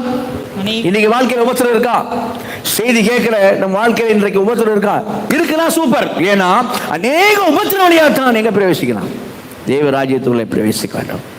இன்னைக்கு நம்ம உபத்திரம் இருக்கனால கஷ்டப்படுறோம். நம்ம எப்படிப்பட்ட வாழ்க்கை விரும்புகிறதா இருப்போம் அப்படின்னா, எந்த ப்ராப்ளமும் இல்லாமல், இதுவும் இல்லாமல், சரியா, அப்படி ஒரு வாழ்க்கை இருந்தால் நல்லா இருக்கும். எப்படி, எந்த பிரச்சனையும் எந்த பாடும் எதுவுமே இல்லாத அப்படி இருந்தால் நல்லா இருக்குமே. அப்படிதான் நம்ம எல்லாருமே விரும்புவோம். இயற்கையில் நம்ம எல்லாரும் அப்படித்தான். ஆனால் பைபிள் சொல்லுது, ஆண்டவர் சொல்றாரு, உலகத்தில் உங்களுக்கு உபத்திரவம் உண்டு, ஆனால் திடம் கொள்ளுங்கள், உலகத்தை நான் ஜெயித்தேன் நான் உங்க கூட இருப்பேன். அல்லேலூயா. யாதி அப்போஸ்தலர் பவுலும் பர்னபாவும் சொல்ல என்ன, சீஷர்கள் மனதை திடப்படுத்தி, சபையில தான் சொன்னாங்க, சீஷர்கள் மனதை திடப்படுத்தி அநேக உபத்திரம் வழியாக தான் நாம் தேவராஜ்யத்தில் செய்ய வேண்டாம், பிரவேசிக்க வேண்டாம். ஆனால் ஒரு விஷயம், நீங்க எதில் நிலைத்திருக்கணும், விசுவாசத்தில் ஃபர்ஸ்ட் ரட்சிக்கப்பட்டல, அந்த விசுவாசத்தில் இன்னைக்கும் நிலைத்திருக்கணும். ஆனால் வசனம் எடுத்து சொல்ல, தேவனுடைய சித்தத்தினால் இயேசு கிறிஸ்துவினுடைய அப்போஸ்தலனாகிய பவுல் எபேசிலே கிறிஸ்து இயேசுவுக்குள் விசுவாசிகளாய் இருக்கிற, விசுவாசத்தில் இருக்கிற, இன்னைக்கு அந்த விசுவாசத்தில் நம்ம இருக்கணும். பாருங்களேன், நம்ம பாடு உபத்திரத்து ஒரு பக்கம் விசுவாசத்தை தடுமாற்றம் உள்ளாக்கணும், நம்ம அதில் நிலைச்சிருக்கணும். இன்னொரு பக்கம் நமக்கு பிரச்சனை என்ன தெரியுமா, அது உலகத்தை பார்த்தோம்னு வச்சுனா, உலக ஜனமே வேற பக்கம் ஓடிட்டு இருக்கும், உன் கூட பிறந்தவங்களாம் வேற மாதிரி ஓடிப்பான். அவன் பாட்டுக்கு அவங்களுக்குள்ள என்ன சொல்றது வேற மாதிரி போயிட்டு இருப்பாங்க. சரியா? யாரு பெரிய ஆள் பார்த்துருவோமா, உன் பணமா என் பணமா பார்க்கலாமா, நீ பெரிய ஆளா நான் பெரிய ஆளா பார்த்துருவோமா, சரியா, உனக்கு எத்தனை வீடு எனக்கு எத்தனை வீடு உனக்கு எத்தனை, இப்படியே தான் போயிடணும். அவன் ஒரு பக்கம் ஓடின்னு இருப்பான். அப்படியே அவங்கள பார்த்தா உடுத்துறதும் அவன் இருக்கிறதும் பார்த்தாக்க நம்ம ஒரு பக்கம் வேற பக்கம் போயிட்டு இருப்போம். நம்ம மனம் திரும்பி இருக்கிறோம். கருங்கதல்ல சொல்லுவோமா, நமக்கு ஓட்டம் வேற பக்கம் இருக்கும். அப்படின்னா இவன் ஓடுற ஓட்டத்தை பார்த்தாக்கண்ணே, இவன் இப்படி ஓடுறானே, இந்த ஓட்டத்துல உலகமே இப்படி ஓடிக்கிட்டு இருக்கு அப்படின்னு நாம அதுல ஈர்க்கப்பட்டு போகாம இருக்கணும்னு சொன்னா நமக்கு என்ன தேவை? விசுவாசம் தேவை. அல்லேலூயா. என்ன விசுவாசம் தேவை? என்ன விசுவாசம்? இது குப்பை, இதை விட மகிமையான ஒரு வாழ்க்கையை தேவன் நமக்கு வைத்திருக்கிறார். அல்லேலூயா, அல்லேலூயா. அப்படி ஒரு விசுவாசம் நமக்கு இருந்துச்சுன்னா, அந்த விசுவாசம், அப்படி வைக்கிற விசுவாசம், அந்த விசுவாசம் தான் இந்த உலகத்தை நமக்கு ஜெயிக்க முடியாது. நாம் உலகத்தை ஜெயிக்க முடியும், நமக்கு செய்யும். அல்லேலூயா. அதை வச்சு தான் என்ன செய்ய முடியும்? இந்த உலகத்தில் நம்ம ஜெயிக்க ஓடுற ஓட்டத்தை நம்ம கண்ணால் பார்த்துட்டு இருப்போம். அவன் அச்சீவ்மெண்ட்லாம் பார்ப்போம், அவனுடைய சாதனைகள், அவனுடைய அச்சீவ்மெண்ட்ஸு, அவன் பெற்றுக்கொண்டது, அவன் அடைந்தது எல்லாத்தையும் பார்த்து நம்ம என்ன செய்ய, விருதாவா இருக்கிறேனே, வீணாக போய்கிட்டு இருக்கிறேன் நான், அந்த மாதிரி நம்ம இதாகாமல் இதெல்லாம் குப்பை. மகிமையான வாழ்க்கையை ஆண்டவர் நமக்கு வச்சிருக்கிறார். அல்லேலூயா. நான் சொன்னது யோவான் எழுதுறார். 1 யோவான் வந்தீங்கன்னா 1 யோவான்ல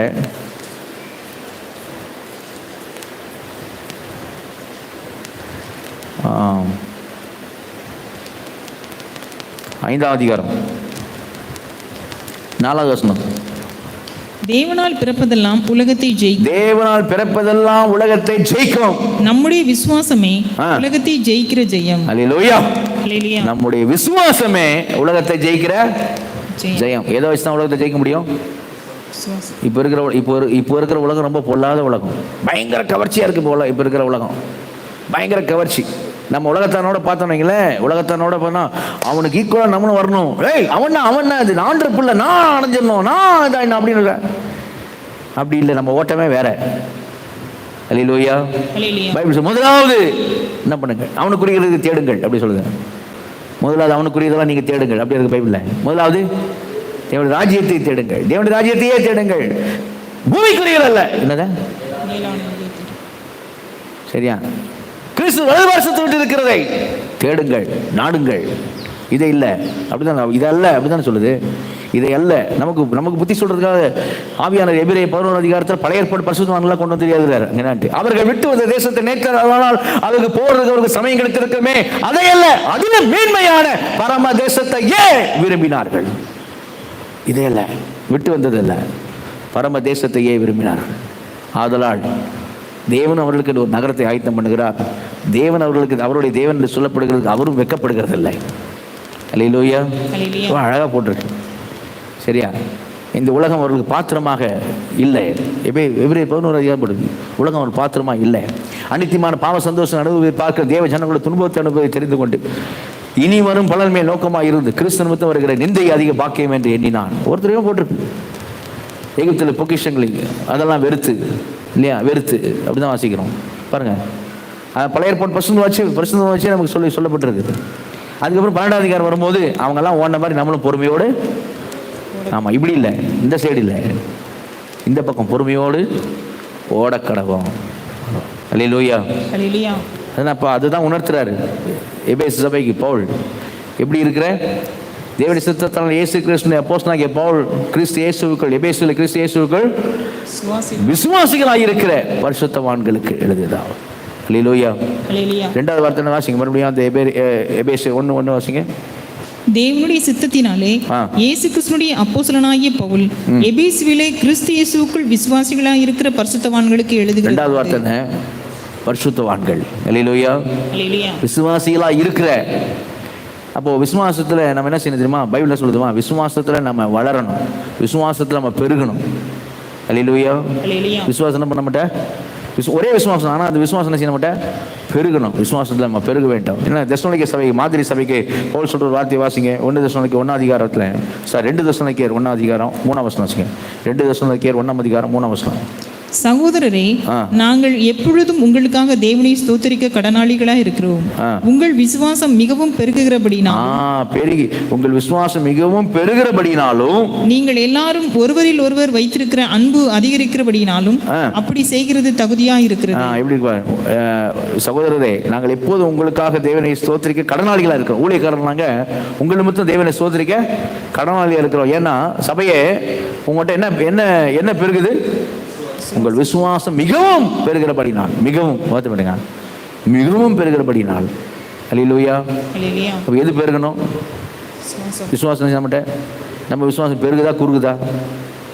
சரி, ஒரு செய்தி கேட்டால் பெருகும், ஒரு சண்டேல பெருகும், சரியா? மண்டேல கொஞ்சம் சஸ்டெயின் ஆகும், டியூஸ்டேல கொஞ்சம் டவுன் ஆகும், வெனஸ்டே தேர்ஸ்டே வரும்போது டம்மி ஆகும், சரியா? ஃப்ரைடே சாட்டர்லாம் ஏன் பிறந்தேன் அப்படி வந்துடும். மறுபடியும் நமக்கு சண்டே வந்து தான் நான் பூஸ்ட் ஆகும், நமக்கு அப்படி தட்டு. ஆனால் ஆவியான சொல்கிற எப்படி இருக்கணும்? விசுவாசம் நமக்குள்ள பெருக, மிகவும் பெருகிற. அல்லேலூயா. மிகவும் பெருகிற. சரியா? அதே போலதான் பரிசுத்தம் அப்படின்னு ரெண்டாவது காரியம். பரிசுத்தம் சொல்லும் போது விசுவாசத்தில் இருக்கிற பரிசுத்தவான்களுக்கு எழுதுகிறதாவது. பரிசுத்தம் அப்படின்னு சொன்னா என்ன அர்த்தம்னா வேறு பிரிக்கப்பட்ட வாழ்க்கைன்னு அர்த்தம். அல்லேலூயா. ஆங்கிலத்தில் சொன்னா செட் அபார்ட் அப்படின்னு சொல்லுவாங்க. வேறு பிரிக்கப்பட்டதுதான் பரிசுத்தம், பிரித்தெடுக்கப்பட்டது தான் பரிசுத்தம். அப்போ ஆண்டவருக்கு என்று பிரித்தெடுக்கப்பட்டவர்களுக்கு எழுதுகிறதாவது. கரங்க தெளிவாக சொல்லுவோமா? யாருக்கு? எபேஸ்ல. யாருக்கு? எபேஸ்ல தியானால கும்பிட்டுலாம் எழுதுறேன்னு சொல்ல பவுல். எபேஸ்ல தியானால இன்னும் கும்பிட்டுக்கிட்டு இருக்கவங்களாம் நான் எழுதுறேன் அப்படிலாம் சொல்ல. யாருக்கு தான் எழுதுறாருன்னா அந்த எபேஸ்ல இருக்கிற ஒரு கூட்டத்துக்கு எழுதுறாரு. எந்த கூட்டம் அப்படின்னா அவங்க விசுவாசிகளா இருக்கிற பரிசுத்தவான்களுக்கு எழுதுறாங்க. அல்லேலூயா. எப்படி பரிசுத்தவான்கள் ஆனாங்க அப்படின்னா அவங்களே ஆயில.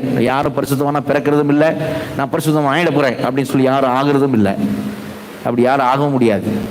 சரியா? நான் பரிசுத்தவான் ஆயிட போறேன் அப்படின்னு ஆக முடியாது. பரிசுத்தவான பிறக்கிறதும் இல்லை. அப்போ எப்படி ஆனாங்க பரிசுத்தவான? பரிசுத்தவான்களுக்கு எழுதுறதுன்னா பரிசுத்தவான் தான் சொல்றாரு. எப்படி அது பரிசுத்தமானாங்க? நம்ம எப்படி பரிசுத்தமானோம் அப்படின்னு சொன்னா ஆண்டோட கிருபை. அல்லேலூயா. அவர் நம்ம கலந்து 1 கொரிந்தியர் 9ஆம் அதிகாரம் வாங்க. 1 கொரிந்தியர்ல 6ஆம் அதிகாரத்துல 9ஆம் வசனம் வாசிங்க. 1 கொரிந்தியர் 6ஆம் அதிகாரம் 9ஆம் வசனத்துல அநியாயக்காரர் தேவனுடைய ராஜ்யத்தை சுதந்திரிப்பதில்லை என்று அறியீர்களா? வஞ்சிக்கப்படாதீர்கள்.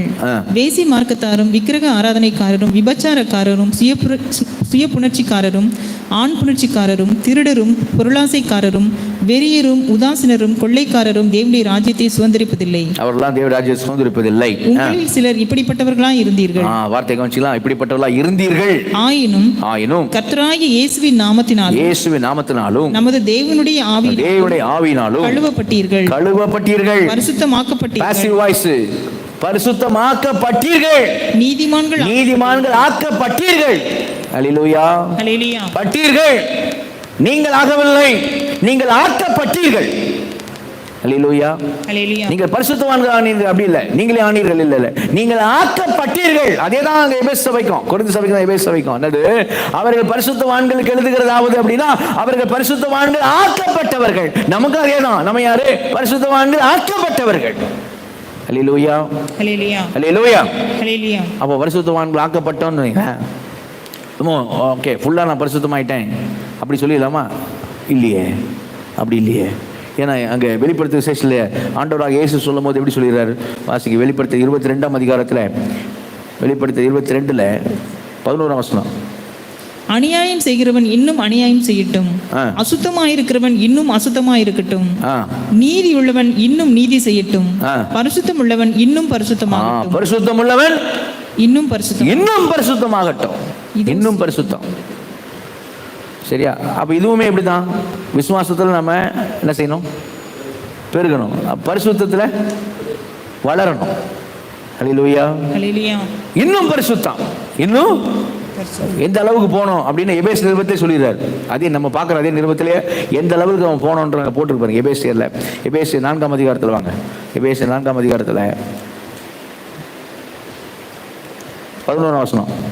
மேலும் நாம் அனைவரும் தேவனுடைய குமாரனை அந்த வார்த்தை முக்கியம். நாம் அனைவரும், சபையே, எபேசு சபையே, சீஷர்கள் தேவாலய சபையே, சபையில் இருக்கிற நாம அனைவரும் தேவனுடைய குமாரனை பற்றும் விசுவாசத்திலும், தேவனுடைய குமாரனை பற்றும் விசுவாசத்திலும், அறிவிலும் ஒருமைப்பட்டவர்களாகி கிறிஸ்துவினுடைய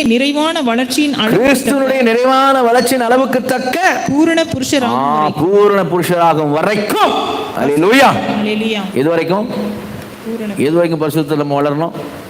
இயேசு கிறிஸ்துவை போல மாறும் வரைக்கும், பூரண புருஷர் ஆகும் வரைக்கும். அதான் எல்லை. அல்லேலூயா, அல்லேலூயா. அந்த எல்லை. அப்போ பரிசுத்தத்தில் என்ன செய்யணும்? வளர வேண்டும். விசுவாசத்தில் பெருக வேண்டும், பரிசுத்தத்தில் வளர வேண்டும். அந்த அப்படி நாட்களுக்கு தான் அங்கே சொல்லப்பட்டிருக்கு. எபேசியர் 1ஆம் அதிகாரத்தில் அந்த வசனம் என்னது? தேவனுடைய சித்தத்தினால் இயேசு கிறிஸ்து அப்போஸ்தலனாகிய பவுல் எபேசியரில் கிறிஸ்து இயேசுவுக்குள் விசுவாசிகளாய் இருக்கிற பரிசுத்தவான்களுக்கு எழுதுகிறதாவது. அல்லேலூயா. ரெட்டிப்பு அதிகாரம், ரெட்டிப்பு அழைப்பு. நமக்கு என்ன 2 அழைப்பு? எப்படி அழைப்பு பாருங்க. என்ன அழைப்பு? விசுவாசியே, எதுல நீ பெருகு? விசுவாசத்தில் பெருகு. பரிசுத்தவானே, எதுல வளரு? பரிசுத்தத்தில் வளரு. அழைப்பு, 2 அழைப்பு. ரெட்டிப்பு அழைப்பு, ரெட்டிப்பு அதிகாரம். தேவனுடைய சித்தத்தினாலே இயேசு கிறிஸ்துனுடைய அப்போஸ்தலனாக இருக்க ரெட்டிப்பு அதிகாரம் பெற்ற பவுல் ஆவியானவரால் ஏவப்பட்டு ரெட்டிப்பு அழைப்பை சபைக்கு கொடுக்கிறார். என்ன அழைப்பு? எபேசு சபைக்கு மாத்திரமல்ல, நமக்கு உண்டு. என்ன அழைப்பு? விசுவாசத்தில் நம்ம என்ன செய்ய வேண்டும்? விசுவாசத்தில் இருக்கணும். நிலைத்திருக்கணும். விசுவாசத்தில் பெருக வேண்டும். பரிசுத்தவான்களாக இருக்க வேண்டும். பரிசுத்தத்தை விட்டு பின்வாங்கி போடக்கூடாது. சரியா? அசுத்தமான காரியத்தில் போயிடக்கூடாது. தேவன் நம்ம பரிசுத்தத்தை அழைத்திருக்கிறார், அசுத்தத்துக்கு அல்ல. அப்போ பரிசுத்தத்தில் நம்ம வளரலாம். என்ன காணப்படும்? விசுவாசத்தில் இருக்கிற பரிசுத்தவான்களுக்கு எழுதியதாவது. அல்லேலூயா. 3வது காரியம் வாசிங்க. அதில் எபேசியர் 1ஆம் அதிகாரத்தில் 1-3 வசனங்கள் வாசிங்க.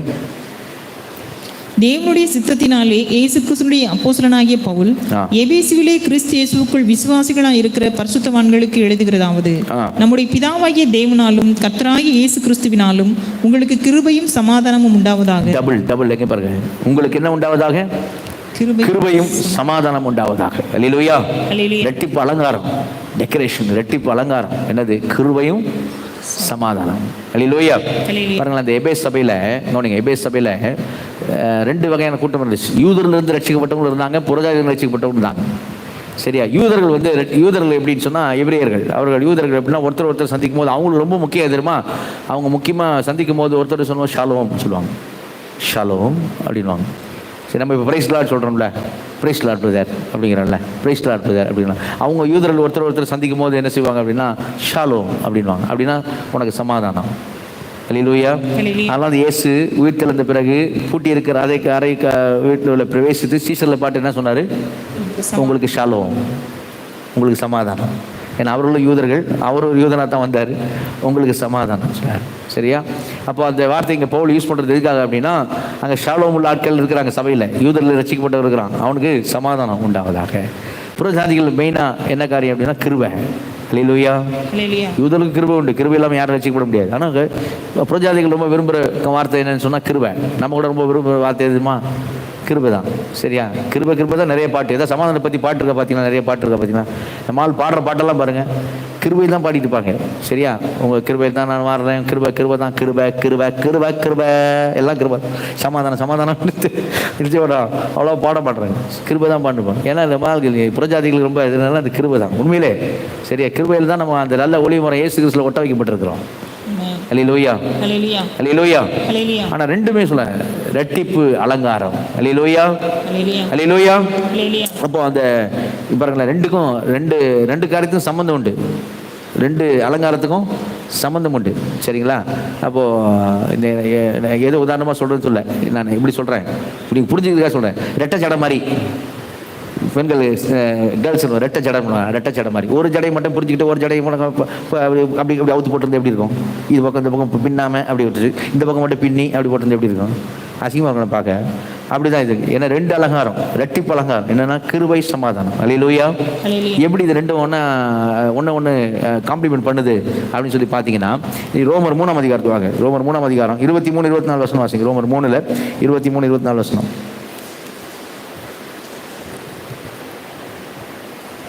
எல்லாரும் பாவம் செய்து தேவ மகிமையற்றவர்களாகி எல்லாரும் பாவம் செய்து தெய்வ மகிமை ஏற்றலாகணும். இலவசமாய் அவருடைய கிருபையினாலே அந்த வார்த்தை கவனிங்க. இலவசமாய் அவருடைய கிருபையினாலே கிறிஸ்து இயேசுவிலுள்ள மீட்பை கொண்டு நீதிமான்கள் ஆக்கப்படுகிறார்கள். அல்லேலூயா, அல்லேலூயா. எதனால? இலவசமாய் அவருடைய கிருபையினாலே நம்ம என்ன ஆக்கப்படுகிறோம்? என்ன ஆக்கப்படுகிறோம்? நீதிமான்கள் ஆக்கப்படுகிறோம். அல்லேலூயா. எதனால? கிருபையினாலே நீதிமான்கள் ஆக்கப்படுகிறோம். அல்லேலூயா. பாருங்க, இப்ப கிருபையினாலே நீதிமான் ஆக்கப்பட்டோம்னு சொன்னா கொஞ்சம் கவனிங்க. கிருபையினாலே நீதிமான் ஆக்கப்பட்டோம்னா நம்ம யாரு? நீதிமான்கள். அல்லேலூயா. கிருபையினால் நீதிமானாக்கப்படுகிறோம். நம்ம யாரு? நீதிமான்கள். அது நீதிமான்கள், கிருபையினால் நீதிமானாக்கப்பட்ட நீதிமான்களுக்கு என்ன கிடைக்குது? 5ஆம் அதிகாரம் ரோமர் 5 1ஆம் வசனம் வாசிங்க. 1வது வசனம். இவ்விதமாக நாம் விசுவாசத்தினாலே நீதிமான்கள் ஆக்கப்பட்டிருக்கிறபடியால் நம்முடைய கர்த்தராகிய இயேசு கிறிஸ்து மூலமாய் தேவனிடத்தில் சமாதானம் பெற்றிருக்கிறோம். என்ன பெற்றிருக்கிறோம்? சமாதானம் பெற்றிருக்கிறோம். அல்லேலூயா. கிருபையினாலே நீதிமான்கள் ஆக்கப்படுகிறோம். கிருபையினாலே விசுவாசத்தை கொண்டு ரட்சிக்கப்பட்டீர்கள். சரியா? கிருபையினாலே நீதிமானாக்கப்படுகிறோம். அப்படி கிருபையினால் நீதிமானாக்கப்பட்டவர்கள் தேவனிடத்தில் எதை பெறுகிறார்கள்? சமாதானத்தை பெறுகிறார்கள். அல்லேலூயா. அப்படின்னா ரெண்டு அலங்காரம் சேர்ந்து வருது பாருங்க. கிருபை இல்லாம எது இல்லை? சமாதானம் கிடையாது. சரியா? அதனால அந்த கிருபை ரொம்ப முக்கியம். அதனால கிரீட்டிங்ஸ் சொல்லும் போது எடுத்தோடனே சபைக்கு சொல்ற கிரீட்டிங் என்னதான் சொல்றது? என்னது? நம்முடைய பிதாவாகிய தேவனாலும் கர்த்தராகிய இயேசு கிறிஸ்துவினாலும் உங்களுக்கு கிருபையும் சமாதானம் உண்டாவதாக. அல்லேலூயா. ஏன்னா யோனா தீர்க்கதரிசி தான் தன்னுடைய புக்கில் சொல்லும் போது 2ஆம் அதிகாரம் 8ஆம் வசனம் சொல்றாரு, நம்ம அதை செஞ்சு அப்படி என்ன செய்ய நம்ம பண்ணக்கூடாது இல்லையா? என்ன சொல்றாரு? யோனா 2ஆம் அதிகாரம் 8ஆம் வசனம் வாசிங்க. யோனா 2:8.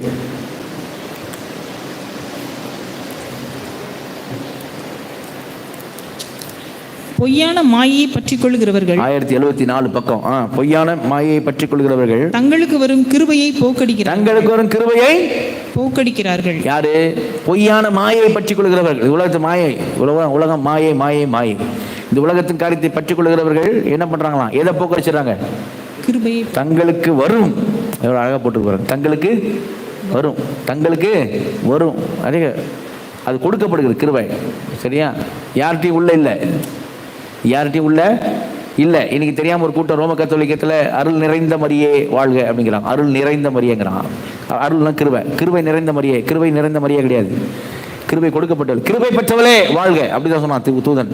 கிருபை நிறைந்தவளே வாழ்கன்னு சொல்ல. இயேசு கிறிஸ்து தான் யோவான் 1:14 இயேசு தான் கிருபையான சத்தியத்தில் நிறைந்தவராக நம்ம மத்தியில் மாம்சத்தில் வெளிப்பட்டார்னு வசனம் சொல்லுது. அப்போ கிருபை நிறைந்தவர் இயேசு. நிறைந்திருக்கிற கிருபையில இயேசு கொடுக்குறார் மரியாளுக்கு கிருபை பெற்றவளே வாழ்க. அப்போ கிருபை அவர்களுக்கு வரும் கிருபையை அவர்கள் போக்கடிக்கிறார்கள் சொல்லிக்கலாம். உலகத்தின் மாயை பற்றுகிறவர்கள். அந்த மாதிரி நம்ம என்ன செய்யணும்? நம்ம கிரீட்டிங் சொல்ற ஆவியானவர் பவுலை கொண்டு என்ன சொல்றாரு? உங்களுக்கு கிருபையும் சமாதானமும் உண்டாவதாக. அல்லேலூயா. அந்த கிருபையை நம்ம என்ன செஞ்சிடக்கூடாது? போக்கடிக்கிறவர்கள் நம்ம காணப்பட்டக்கூடாது. சிலர் என்ன செய்யணும்? கிருபையை இழந்து போயிடுவாங்க. இழந்து போகலாம். ஆமா, அப்படிதான் பைபிள் சொல்லுது. எபிரேயர் 12ஆம் அதிகாரத்தில் 15ஆம் வசனம் வாசிங்க. எபிரேயர் 12:15. எபிரேயர் 12:15. ஒருவனும் தேவனுடைய கிருபையை இழந்து போகாதபடிக்கும் யாதொரு கசப்பான வேர் முளைத்தெழும்பி கலகம் உண்டாக்குகிறதுனால் அநேகர் தீட்டுப்படாத. எப்படி போட்டிருக்கு வசனம்? ஒருவனும் கிருபையை இழந்து போகாதபடிக்கும். கசப்புலாம் வந்துச்சுன்னா எது இழந்துருவாங்க? கிருபை இழந்துருவாங்க. கசப்புனால ஒரு ஆள் நிறைஞ்சிட்டான்னு சொல்லி சொன்னா பகை, விரோதம், குரோதம் அப்படி ஆயிடும். அதுல நிறைஞ்ச ஆளுக்கு என்ன இருக்காது? கிருபை இழந்துருவாங்க. அது மாதிரி ஆகாதபடிக்கு எச்சரிக்கையா இருங்கள் அப்படின்னு சொல்லுது. கிருபை என்ன பண்ணாதீங்க? இழந்துடாதீங்க. கிருபையை போக்கடிச்சிடாதீங்க. யூதா ஒரு கூட்டத்தை சொல்லுவார். யூதா ஒரு அதிகாரம் தான். அவர் ஒரு கூட்டத்தை சொல்லுவார். இல்லை யூதால 4ஆம் வசனம். யூதா 4. ஏனெனில் நமது தேவனுடைய கிருபையை காம விகாரத்துக்கு ஏதுவாக புரட்டி ஒன்றான ஆண்டவராகிய தேவனையும் நம்முடைய கர்த்தராகிய இயேசு கிறிஸ்துவையும் மறுதலிக்கிற பக்தியற்றவர்களாகிய சிலர் பக்க வழியாய் நுழைந்திருக்கிறார்கள். அவர்கள் இந்த ஆக்கினைக்குள்ளாவார்கள் என்று பூர்வத்திலே எழுதியிருக்கிறது. கிருபையை காம விகாரத்துக்கு ஏதுவாய் புரட்டி. கிருபையை லைசன்ஸ் மாதிரி எடுத்து பாவம் செய்யறது. கிருபை ஆண்டு தந்துட்டாரு, அதனால் பாவம் பண்ணலாம் அப்படின்னு சொல்லி மிகைப்படுத்தப்பட்ட கிருபையின் உபதேசம். அதான் கிருபை காம விகாரத்துக்கு எதுவாக புரட்டுறது. அப்படிப்பட்டவர்கள் ஆக்கினை தண்டனை உண்டு அப்படின்னு வேதம் சொல்லுது. அப்போ கிருபையை போக்கடிக்குள்ளாய் விட நம்ம இருந்துவிடாது. கிருபை இழந்த பொருளாக காணப்படக்கூடாது. நம்ம கிருபையை காம விகாரத்துக்கு எதுவாக புரட்டுக்குள்ளாக இருக்கக்கூடாது. சரியா? அப்போ சபையில் எபேசு சபையில் இருக்கிற மாத்திரமே நமக்கு ஆவியான சொல்ற காரியம் என்ன? கிருபையும் சமாதானமும் உண்டாவதாக. அல்லேலூயா, அல்லேலூயா. கிருபை இருந்தால் தான் எது இருக்கும்? சமாதானம் இருக்கும். இல்லைன்னா சமாதானம் போயிடும். ஆனால் சமாதானமும் முக்கியம். அல்லேலூயா. ஹல்லேலூயா. சமாதானமும் முக்கியம். சரியா? இப்போ எப்படிப்பட்ட சமாதானம், எப்படி சமாதானம் அப்படின்னு சொல்லி நம்ம பார்த்தோம்னா, அது ஆண்டவர் இயேசு கிறிஸ்து சொல்ற வார்த்தை வாசிங்க. யோவான் 14ஆம் அதிகாரத்தில், யோவான் 14ல் 26ஆம் வசனம் வாசிங்க. 27. சமாதானத்தை உங்களுக்கு வைத்து போகிறேன், என்னுடைய சமாதானத்தையே உங்களுக்கு கொடுக்கிறேன். உலகம் கொடுக்கிற பிரகாரம் நான் உங்களுக்கு கொடுக்கிறதில்லை. உங்கள் இருதயம் கலங்காமலும் பயப்படாமலும் இருப்பதாக. அல்லேலூயா. ஹல்லேலூயா. அல்லேலூயா. ஹல்லேலூயா. அப்போ உலகம் கொடுக்கிற பிரகாரமா இல்லை, ஏன் சமாதானத்தை உங்களுக்கு வைத்து போகிறேன். அல்லேலூயா. ஹல்லேலூயா. ஆண்டோட சமாதானம் எப்பயும் நம்மகிட்ட இருக்கணும்னா எது நம்மகிட்ட இருக்கணும்? கிருபை. எது நம்மகிட்ட இருக்கணும்? கிருபை. கிருபை. அல்லேலூயா. ஹல்லேலூயா. அல்லேலூயா. நான் சொன்ன விசுவாசத்தில் என்ன பண்ணணும்? நம்ம நான் சொல்ல பைபிள் சொல்லுது, விசுவாசம் என்ன பண்ணணும்? பெருகணும். பரிசுத்தத்தில் வளரணும். கிருபையில் நிலைத்திருக்கணும். கிருபையில் 2 தீமோத்தேயு 2ஆம் அதிகாரம், கிருபை நிலைத்திருக்கொண்டு 2 தீமோத்தேயு 2ஆம் அதிகாரத்தில்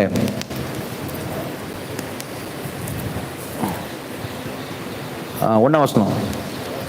ஆதலால் என் குமாரனே, நீ கிறிஸ்து இயேசுவில் உள்ள கிருபையில் பலப்படு. கிறிஸ்து இயேசுவில் கிருபையில பலப்படு. அப்ப கிருபையில என்ன செய்யணும்? நம்ம பலப்பட சொல்லு. கிருபை என்ன பண்ணணும்? கிருபையில பலப்பட வேண்டும். அல்லேலூயா. விசுவாசத்துல பெருக வேண்டும், பரிசுத்தத்துல வளர வேண்டும், கிருபையில பலப்பட வேண்டும். அல்லேலூயா. அல்லேலூயா. எபிரேயர் 12ஆம் அதிகாரத்தில் 28ஆம் வசனம் வாசிங்க. எபிரேயர் 12:28. எபிரேயர் 12:28. ஆதலால் அசைவில்லாத ராஜ்யத்தை பெறுகிறவர்களாகி நாம் பயத்தோடும் பக்தியோடும் தேவனுக்கு பிரியமாய் ஆராதனை செய்யும்படி கிருபையை பற்றி கொள்ள கடவோம். கிருபை என்ன செய்ய கடவோம்? பற்றி கொள்ள கடவோம். அல்லேலூயா. கிருபையில பலப்படுவோம். கிருபை என்ன பண்ணணும்? பற்றி கொள்ளும். கிருபையை பற்றிக்கிட்டு நம்ம என்ன கிடைக்கும்? சமாதானம். அல்லேலூயா. கிருபையை பற்றி கொள்ள கடவோம் சொல்லுது. கிருபையை பேதுரு என்ன சொல்றாரு? 2 பேதுரு 3ஆம் அதிகாரம் 18ஆம் வசனம். 2 பேதுரு 3:18.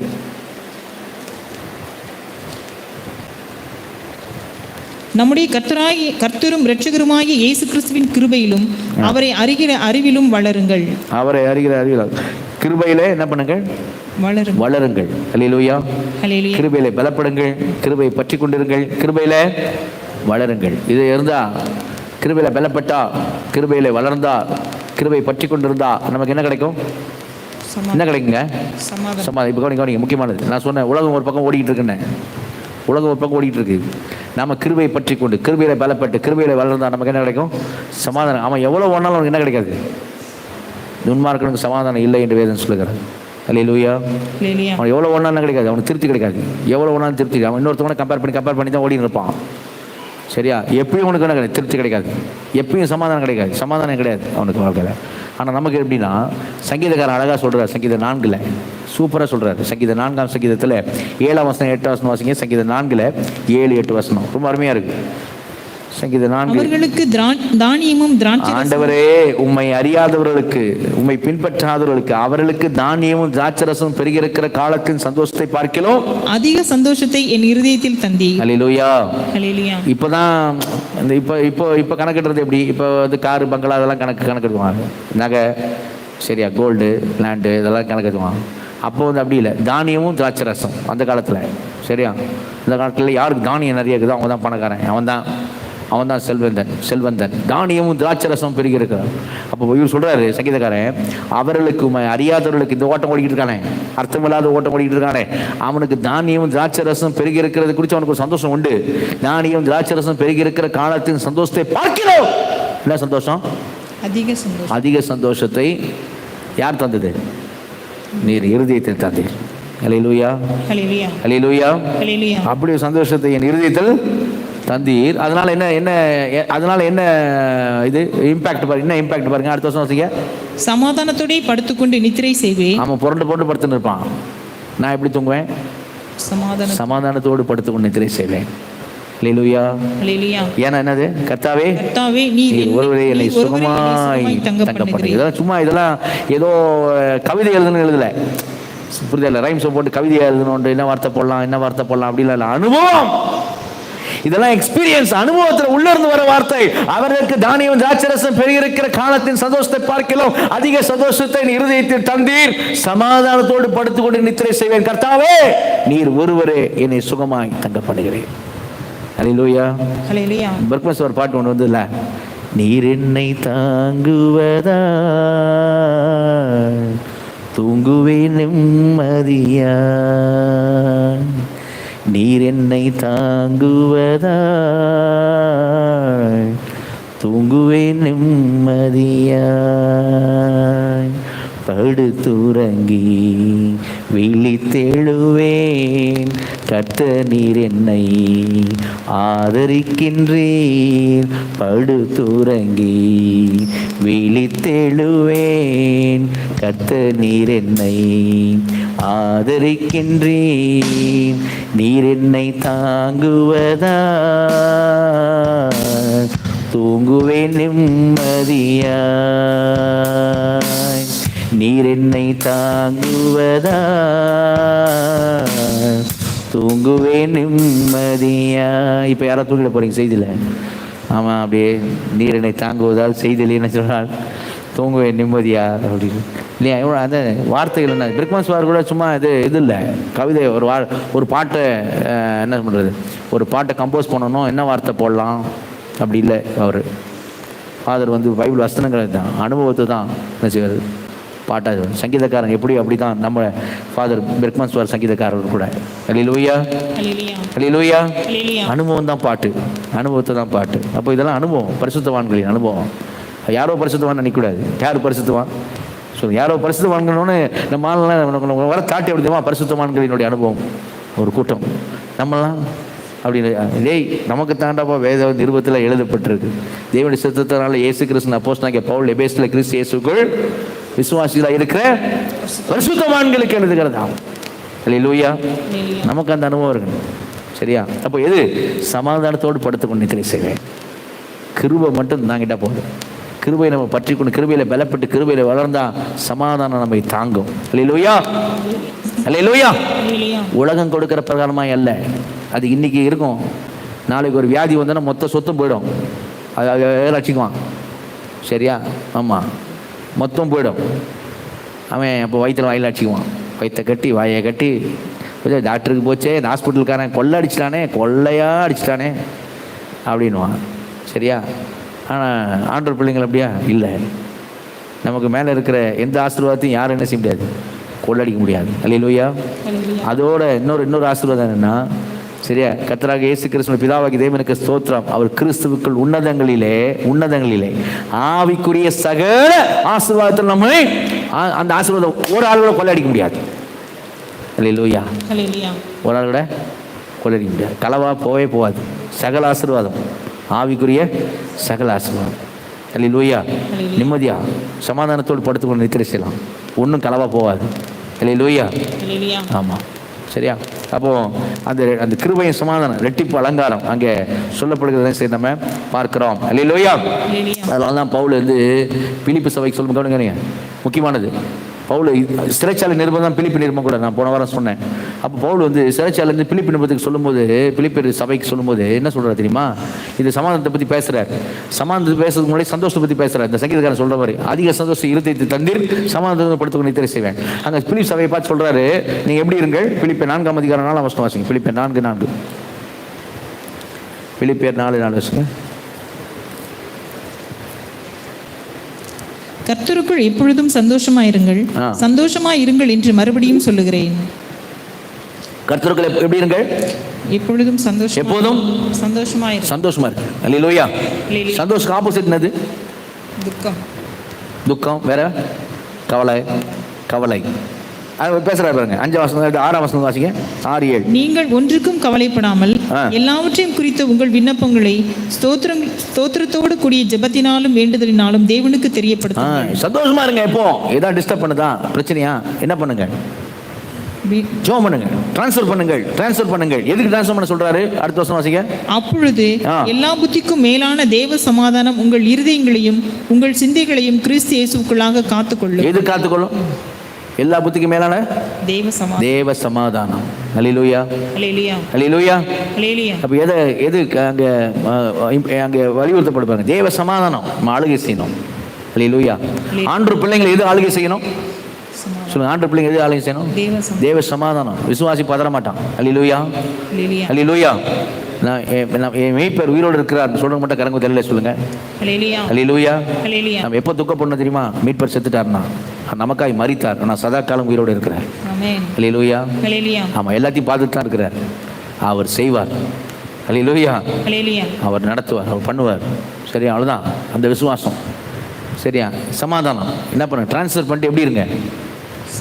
அவர்கிட்ட டிரான்ஸ்ஃபர் பண்ணி நீங்கள் எப்படி இருங்க? எப்போதும் சந்தோஷமா இருங்கள், சமாதானமா இருங்கள். தேவ சமாதானம் உங்கள் இருதயத்தை ஆளுகை செய்யட்டும். அல்லேலூயா, அல்லேலூயா. அது பாட்டு பாடி டிரான்ஸ்ஃபர் பண்ணாலும் சரி, எப்படி பாட்டு பாடி டிரான்ஸ்ஃபர் பண்ணாலும் சரி, ஜெபம் பண்ணி டிரான்ஸ்ஃபர் பண்ணாலும் சரி, அதாவது சோத்திரத்தோடு கூட ஜெபத்தினால் வேண்டுதனால நம்ம பாட்டு பாடி கூட டிரான்ஸ்ஃபர் பண்ணிடுது.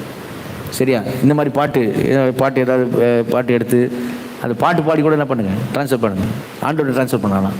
அண்ணால் டிரான்ஸ்ஃபர் பண்ண மாதிரி ஆண்டு சமூகத்தில் போய் கூட என்ன பண்ணலாம்? டிரான்ஸ்ஃபர் பண்ணலாம். ஆண்டு சமூகத்தில் கூட என் இதயம் யாருக்கு தெரியும் சொல்லிட்டு லாஸ்ட்டில் பாடும். அந்த ஃப்ரெடி ஜோசப் எப்படி முடிப்பார் பாட்டை? என் இதயம் இயேசுவுக்கு தெரியும். அல்லேலூயா. ஆமாம், போனால் ஊற்றணும். ஆனால் ஊற்றிட்டு வரும்போது என்ன வந்துடும்? தேவ சமூகத்தில் ஊற்றிட்டு வந்தால் என்ன வந்துடும்? சமாதானம் வந்துடும். பக்கத்து ஆயாக்கிட்ட ஊற்றுற என்ன வரும்? சமாதானம் வராது. சரியா? பக்கத்து ஆயாக்கிட்ட ஊற்றுற சமாதானம் வராது. தேவ சமூகத்தில் அதான் நாங்கள் சொல்கிறேன், 2 இரட்டிப்பான அலங்காரம். எபேசில் பரிசுத்தவான்களுக்கு என்ன இது சொல்கிறேன்? நம்முடைய கர்த்தராகிய இயேசு கிறிஸ்துவினால் நம்முடைய பிதாவாகிய தேவனாலும் கர்த்தராகிய இயேசு கிறிஸ்துவினால் உங்களுக்கு கிருபையும் சமாதானம் உண்டாவதாக. அல்லேலூயா. மறுபடியும் வசனம் வாசிங்க. எபேசியர் 1:1-3 வசனம் வாசிங்க. தேவனுடைய சித்தத்தினாலே இயேசு கிறிஸ்துவினுடைய அப்போஸ்தலனாகிய பவுல் எபேசுவிலே கிறிஸ்து இயேசுவுக்குள் விசுவாசிகளாய் இருக்கிற பரிசுத்தவான்களுக்கு எழுதுகிறதாவது, நம்முடைய பிதாவாகிய தேவனாலும் கர்த்தராகிய இயேசு கிறிஸ்துவினாலும் உங்களுக்கு கிருபையும் சமாதானமும் உண்டாவதாக. அல்லேலூயா. உங்களுக்கு 2 அலங்காரம் உண்டாவதாக. 2 அலங்காரம், கிருபையும் சமாதானம். இது 2 பெருகணும் என்ன பண்ணோம்? இது 2 பெருகணும் என்ன பண்ணோம்? 2 பேதுரு 1:2 2 பேதுரு 1:2 நம்முடைய தேவனும் இரட்சகருமாய் இருக்கிற இயேசு கிறிஸ்துவினுடைய நீதியால் எங்களைப் போல் அருமையான விசுவாசத்தை 2 பேதுரு 1:2 தேவனையும் நம்முடைய கர்த்தராகிய இயேசுவையும் அறிகிற அறிவினால் உங்களுக்கு கிருபையும் சமாதானமும் பெருக கடவுது. அல்லேலூயா. There is no shortcut. கிருபையும் சமாதானம் எப்போ பெருகும்? இயேசு அறிகிற அறிவினால். அல்லேலூயா, அல்லேலூயா, அல்லேலூயா. நம்ம அவர் அறிகிற அறிவு பைபிள் வாசிக்கணும், ஆண்டவர் அறிகிற அறிவில் விருத்தி அடையணும், செய்தி கேட்கணும். அப்படி நம்ம ஆண்டு காரியத்தில் போனோம்னா நமக்கு என்ன பெருகிடும்? கிருபையும் சமாதானம் பெறும். அல்லேலூயா. சரி, 4வது முதல்ல ரெட்டிப்பு அதிகாரம் சொன்னேன். ரெட்டிப்பு அழைப்பு, ரெட்டிப்பு அலங்காரம். 4வது ரெட்டிப்பு அங்கீகாரம். அல்லேலூயா. ரெட்டிப்பு அங்கீகாரம். அந்த 2ஆம் வசனத்தை எபேசியர் 1:2 வாசிங்க மறுபடியும். நம்முடைய பிதாவாகிய தேவனாலும் கர்த்தராகிய இயேசு கிறிஸ்துவினாலும் உங்களுக்கு கிருபையும் சமாதானமும் உண்டாவதாக. கிருபையும் சமாதானம் யாரால் உண்டாவதாக? பிதாவாகிய தேவனாலும் கர்த்தராகிய இயேசு கிறிஸ்துவினாலும். அல்லேலூயா. 2 சோர்ஸ், 2 பேரும் அங்கீகரிக்கும். 2 ரெட்டிப்பு அங்கீகாரம். சரியா? 2 இரட்டிப்பு ஆதாரம், இரட்டிப்பு அங்கீகாரம். 2 பேர் பிதாவாகிய தேவனாலும் கர்த்தராகிய இயேசு கிறிஸ்துவினாலும் உங்களுக்கு கிருபையும் சமாதானம் உண்டாவதாக. அல்லேலூயா, அல்லேலூயா. பிதாவாகிய தேவன் எப்படி ஏன் அப்படி சொல்றாருன்னா, பிதாவாகிய தேவன் தான் சோர்ஸ். பிதாவாகிய தேவனிடத்தில் இருந்து இயேசு கிறிஸ்து மூலமாய் உங்களுக்கு என்ன உண்டாவதாக? கிருபையும் சமாதானம் உண்டாவதாக. அல்லேலூயா. பிதா இயேசு அனுப்பலனா என்ன உண்டாயிருக்காது? இயேசு கிறிஸ்து பூமியில் பிறக்கும் போது தூதர்கள் வந்து என்ன பாட்டு பாடினாங்க? உன்னதத்தில் தேவனுக்கு மகிமை உண்டாது, பூமியில சமாதானம். அல்லேலூயா, அல்லேலூயா. அதுதான். அப்போ பிதா இயேசு அனுப்பலனா என்ன உண்டாகாது? கிருபையும் கிடையாது, சமாதானம் கிடையாது. அல்லேலூயா. இயேசு வரலன்னா என்ன கிடையாது? இயேசு வரல, நமக்காக வரல அப்படின்னா, மாம்சத்தில் வெளிப்படலைன்னா நமக்கு என்ன கிடையாது? கிருபையும் கிடையாது, சமாதானம் கிடையாது. அல்லேலூயா. ஆனால் அந்த 2 அங்கீகாரத்தில் சொல்றாரு பவுல் இல்லையா? என்ன சொல்றாரு அங்கே பாருங்க. இது வேகமாக வாசிங்க. இதே நிருபத்தில் அந்த முதல் அதிகாரத்திலேயே பிதாவாகிய தேவனை குறித்து சொல்ற வார்த்தையெல்லாம் பாருங்க. ஏன்னா 2 பேருக்கு காட்டுவார், 2 அங்கீகாரத்துக்கு காட்டுவார். 4ஆம் வசனம், தமக்கு முன்பாக நானே வாசிக்கிறேன். தமக்கு முன்பாக நாம் அன்பில் பரிசுத்தம் உள்ளவர்களும் குற்றமில்லா இருப்பதற்கு அவர் தமக்கு முன்பாக, யாருக்கு முன்பாக? யாருக்கு முன்பாக? 3ஆம் வசனம் வாங்க. நம்முடைய கர்த்தராகிய இயேசு கிறிஸ்து பிதாவாகிய தேவனுக்கு ஸ்தோத்திரம். அவர் பிதாவாகிய தேவன் அவர் கிறிஸ்துவுக்கு உன்னதங்களில் ஆவிக்குரிய சகல ஆசீர்வாதத்தை நம்மை ஆசீர்வதித்திருக்கிறார். பிதாவாகிய தேவன் ஆசீர்வதித்திருக்கிறார். 4ஆம் வசனம் தமக்கு முன்பாக, யாருக்கு முன்பாக? பிதாவாகிய தேவனுக்கு முன்பாக நாம் அன்பில் பரிசுத்தம் உள்ள குற்றமில்லா இருப்பதற்கு அவர் யாரு? பிதா கிறிஸ்துவுக்கு நம்மை தெரிந்து கொண்டார். 5ஆம் வசனம் பாருங்க. பிரியமானவருக்குள் தாம் நமக்கு தந்தலின தம்முடைய கிருபையின் எது? தம்முடைய யாருடைய? பிதாவாகிய தேவனுடைய. 6 தம்முடைய தயவுள்ள சித்தத்தின்படியே, யாரு? பிதாவாகிய தேவன். சரியா? அவருடைய கிருபையின் ஐஸ்வர்யத்தின்படி. 7ஆம் வசனம் அவர் யாரு? பிதாவாகிய தேவன். சரியா? எங்களிடத்துல 8ஆம் வசனம் அந்த கிருபை எங்களுக்கு பெருக பண்ணினார். யார் பண்ணது? பிதாவாகிய தேவன். 9ஆம் வசனத்துல காலங்கள் நிறைவேறும்போது விலங்கு நியமித்தபடி பல்லவத்தில் இருக்கும் புலத்திற்கு சகலமும் கிறிஸ்துவுக்கு கூட்டப்பட வேண்டும் என்று 10ஆம் வசனம் தமக்குள்ளே தீர்மானம். யார் தீர்மானித்திருக்கிறான்? தம்முடைய தயவுள்ள சித்தம் யார் இருக்குது? பிதாவாகிய தேவன். சரியா? 11 மேலும் கிறிஸ்துவ நம்பிக்கை இருந்த நாங்கள் அவருடைய மகிமைக்கு புகழ்ச்சியா இருக்கும்படிக்கு தமது சித்தத்தினால, யார் தமது? யாரு? தேவன். எல்லாவற்றையும் நடப்பிக்கிற தீர்மானத்தின்படியே நாங்கள் முன்கூட்டி கிறிஸ்துவுக்கு சுதந்திரமாகும்படி தெரிந்து கொள்ளப்பட்டோம். அல்லேலூயா, அல்லேலூயா. யாரை பத்தி சொல்ல வருது? 12 வசனமா? 4ஆம் வசனத்து 12 வசனம் யாரை பத்தி வருது? பிதாவாகிய தேவன். அல்லேலூயா, பிதாவாகிய தேவன். இப்ப இயேசு கிறிஸ்து பத்தி சொல்லியா? சொல்லி அதே மறுபடியும் 4ஆம் வசனம் வருவோம். 4ஆம் வசனம் தமக்கு முன்பாக நாம் அன்பில் பரிசுத்தம் உள்ள குற்றமில்லா இருப்பதற்கு அவர் உலகம் தோற்றத்துக்கு முன்னே யாருக்குள்ளே நம்மை தெரிந்து கொண்டார்? கிறிஸ்துவுக்குள்ளே. 5ஆம் வசனம் பிரியமானவருக்குள். யாரு? பிரியமானவர்கள் யாரு? கிறிஸ்துவுக்குள். சரியா? தம்முடைய தயவுள்ள சித்தத்தின்படி 6ஆம் வசனம் நம்மை யார் மூலமாய் தம்மை சுய புத்திரராக முன்குறித்திருக்கிறார்? இயேசு கிறிஸ்து மூலமாய். அவருடைய கிருபையின் ஐஸ்வர்யத்தின்படியே இவருடைய இரத்தத்தினால். இவர் யாரு? பாவமன்னிப்பாக மீட்பு இவருக்குள் நமக்கு உண்டாயிருக்கு. இவர் யாரு? இயேசு. சரியா? காலங்கள் நிறைவேறும் பொழுது 9ஆம் வசனம் விலங்கு நியமித்தபடி பல்லவத்திற்கு சகலமும் யாருக்குள் கூட்டப்பட வேண்டும் என்று கிறிஸ்துவுக்குள். மேலும் யார் மேல் முன்னே நம்பிக்கையா இருந்தால் நாங்கள் அவர் மகிமை புகழ்ச்சியா இருக்க. 11ஆம் வசனம் கிறிஸ்து மேல் நம்பிக்கையா இருக்கு. 12ஆவது நமது சித்தத்தில் எல்லாவற்றையும் நடப்பிக்கிற தீர்மானத்தின்படி நாங்கள் முன்குறிக்கப்பட்டு யாருக்குள் அவருடைய சுதந்திரமாகும்படி தெரிந்து கொள்ளப்பட்டோம்? கிறிஸ்துவுக்குள். அல்லேலூயா, அல்லேலூயா, கிறிஸ்துவுக்குள். அப்போ அது வசனம் பாருங்க. இப்போ 12 வசனம் 4ல இருந்து 12 வரைக்கும் வாசித்தோம். யாரை பத்தியும் பேசுது? யாரை பத்தியும் பேசுது? பேசு. அல்லேலூயா. அதைத்தான் அவர் சொல்றார். என்ன சொன்னார்னா, அங்கே 2ஆம் வசனத்தில் சொல்லும்போது சொல்ற வார்த்தை, நம்முடைய பிதாவாகிய தேவனாலும் கர்த்தராகிய இயேசு கிறிஸ்துவினாலும் உங்களுக்கு கிருபையும் சமாதானமும் உண்டாவதாக. அல்லேலூயா. கிருபையும் சமாதானமும் உண்டா. யாரால? 2 பேர், 2 அலங்காரம், 2 அங்கீகாரம். 2 பேர் அங்கீகரிச்சாதான் நமக்கு என்ன உண்டாகும்? 2 அலங்காரம் உண்டாகும். அல்லேலூயா. 2 பேர் அங்கீகரிச்சாதான் நமக்கு என்ன உண்டாகுது? 2 அலங்காரம்.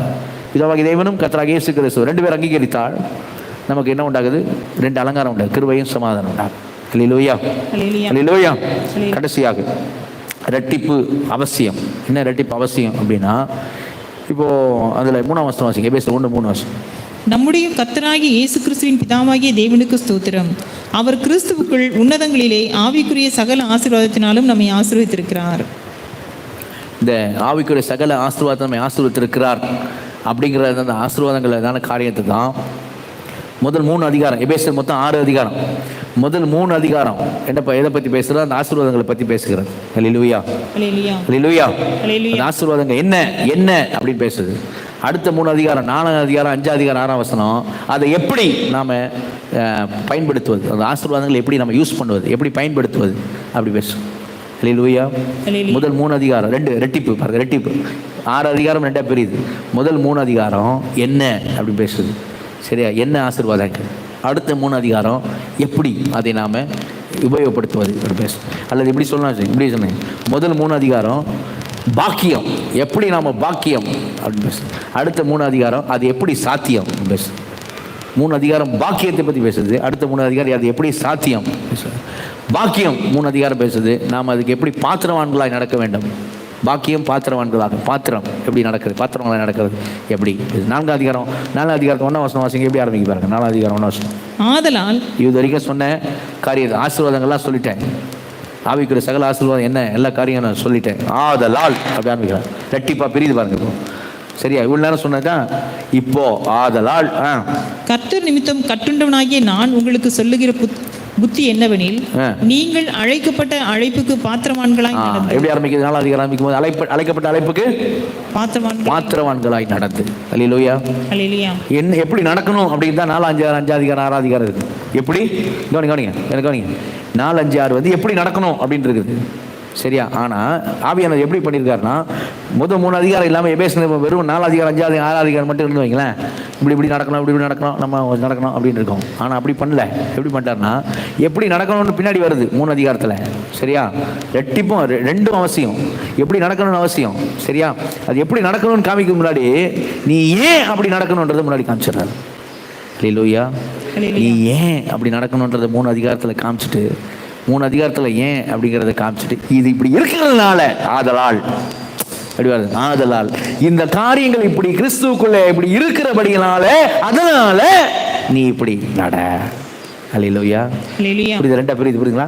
இப்படிலாம் காரியங்கள் கிறிஸ்துவுக்குள்ள உனக்கு இருக்கிறபடினால, இப்படிப்பட்ட ஸ்லாக்கியங்கள் பாக்கியங்கள் உனக்கு இருக்கிறபடினால அவைகளினால நீ இப்படி நட அப்படின்னு 4, 5, 6 அதிகாரம். சரியா? அது அழகாக 2ஆ பிரித்து ஆவியானவர் 6 அதிகாரத்தில் 3 ஸ்லாக்கியம் பாக்கியம், பாக்கியம் சாத்தியம். மீதி இருக்க 3 அதிகாரத்தை எப்படி சாத்தியம், என்ன பாக்கியம், எப்படி சாத்தியம். அதான் 3 என்ன பாக்கியம், அடுத்த 3 எப்படி சாத்தியம். அழகாக ரெட்டிப்பு அவசியம், ரெண்டும் அவசியம். ரெட்டிப்பு அவசியத்தோடு கூட அந்த நிருபம் இருக்கிறது என்ன செய்யணும் பார்க்குறோம். நம்ம தொடர்ந்து என்ன செய்வோம், நம்மளை நிருபத்தினுடைய காரியத்தில் நம்ம என்ன செய்வோம், ஒப்பு கொடுப்போம். இன்றைக்கு கேட்ட வார்த்தைகள் நம்ம அர்ப்பணிக்கும்படியாக எளிமையில் நின்று நம்மளை ஆண்டு இடத்துல நம்மளை என்ன செய்வோம், நம்மளை அர்ப்பணிப்போம். எளிமையில் நின்று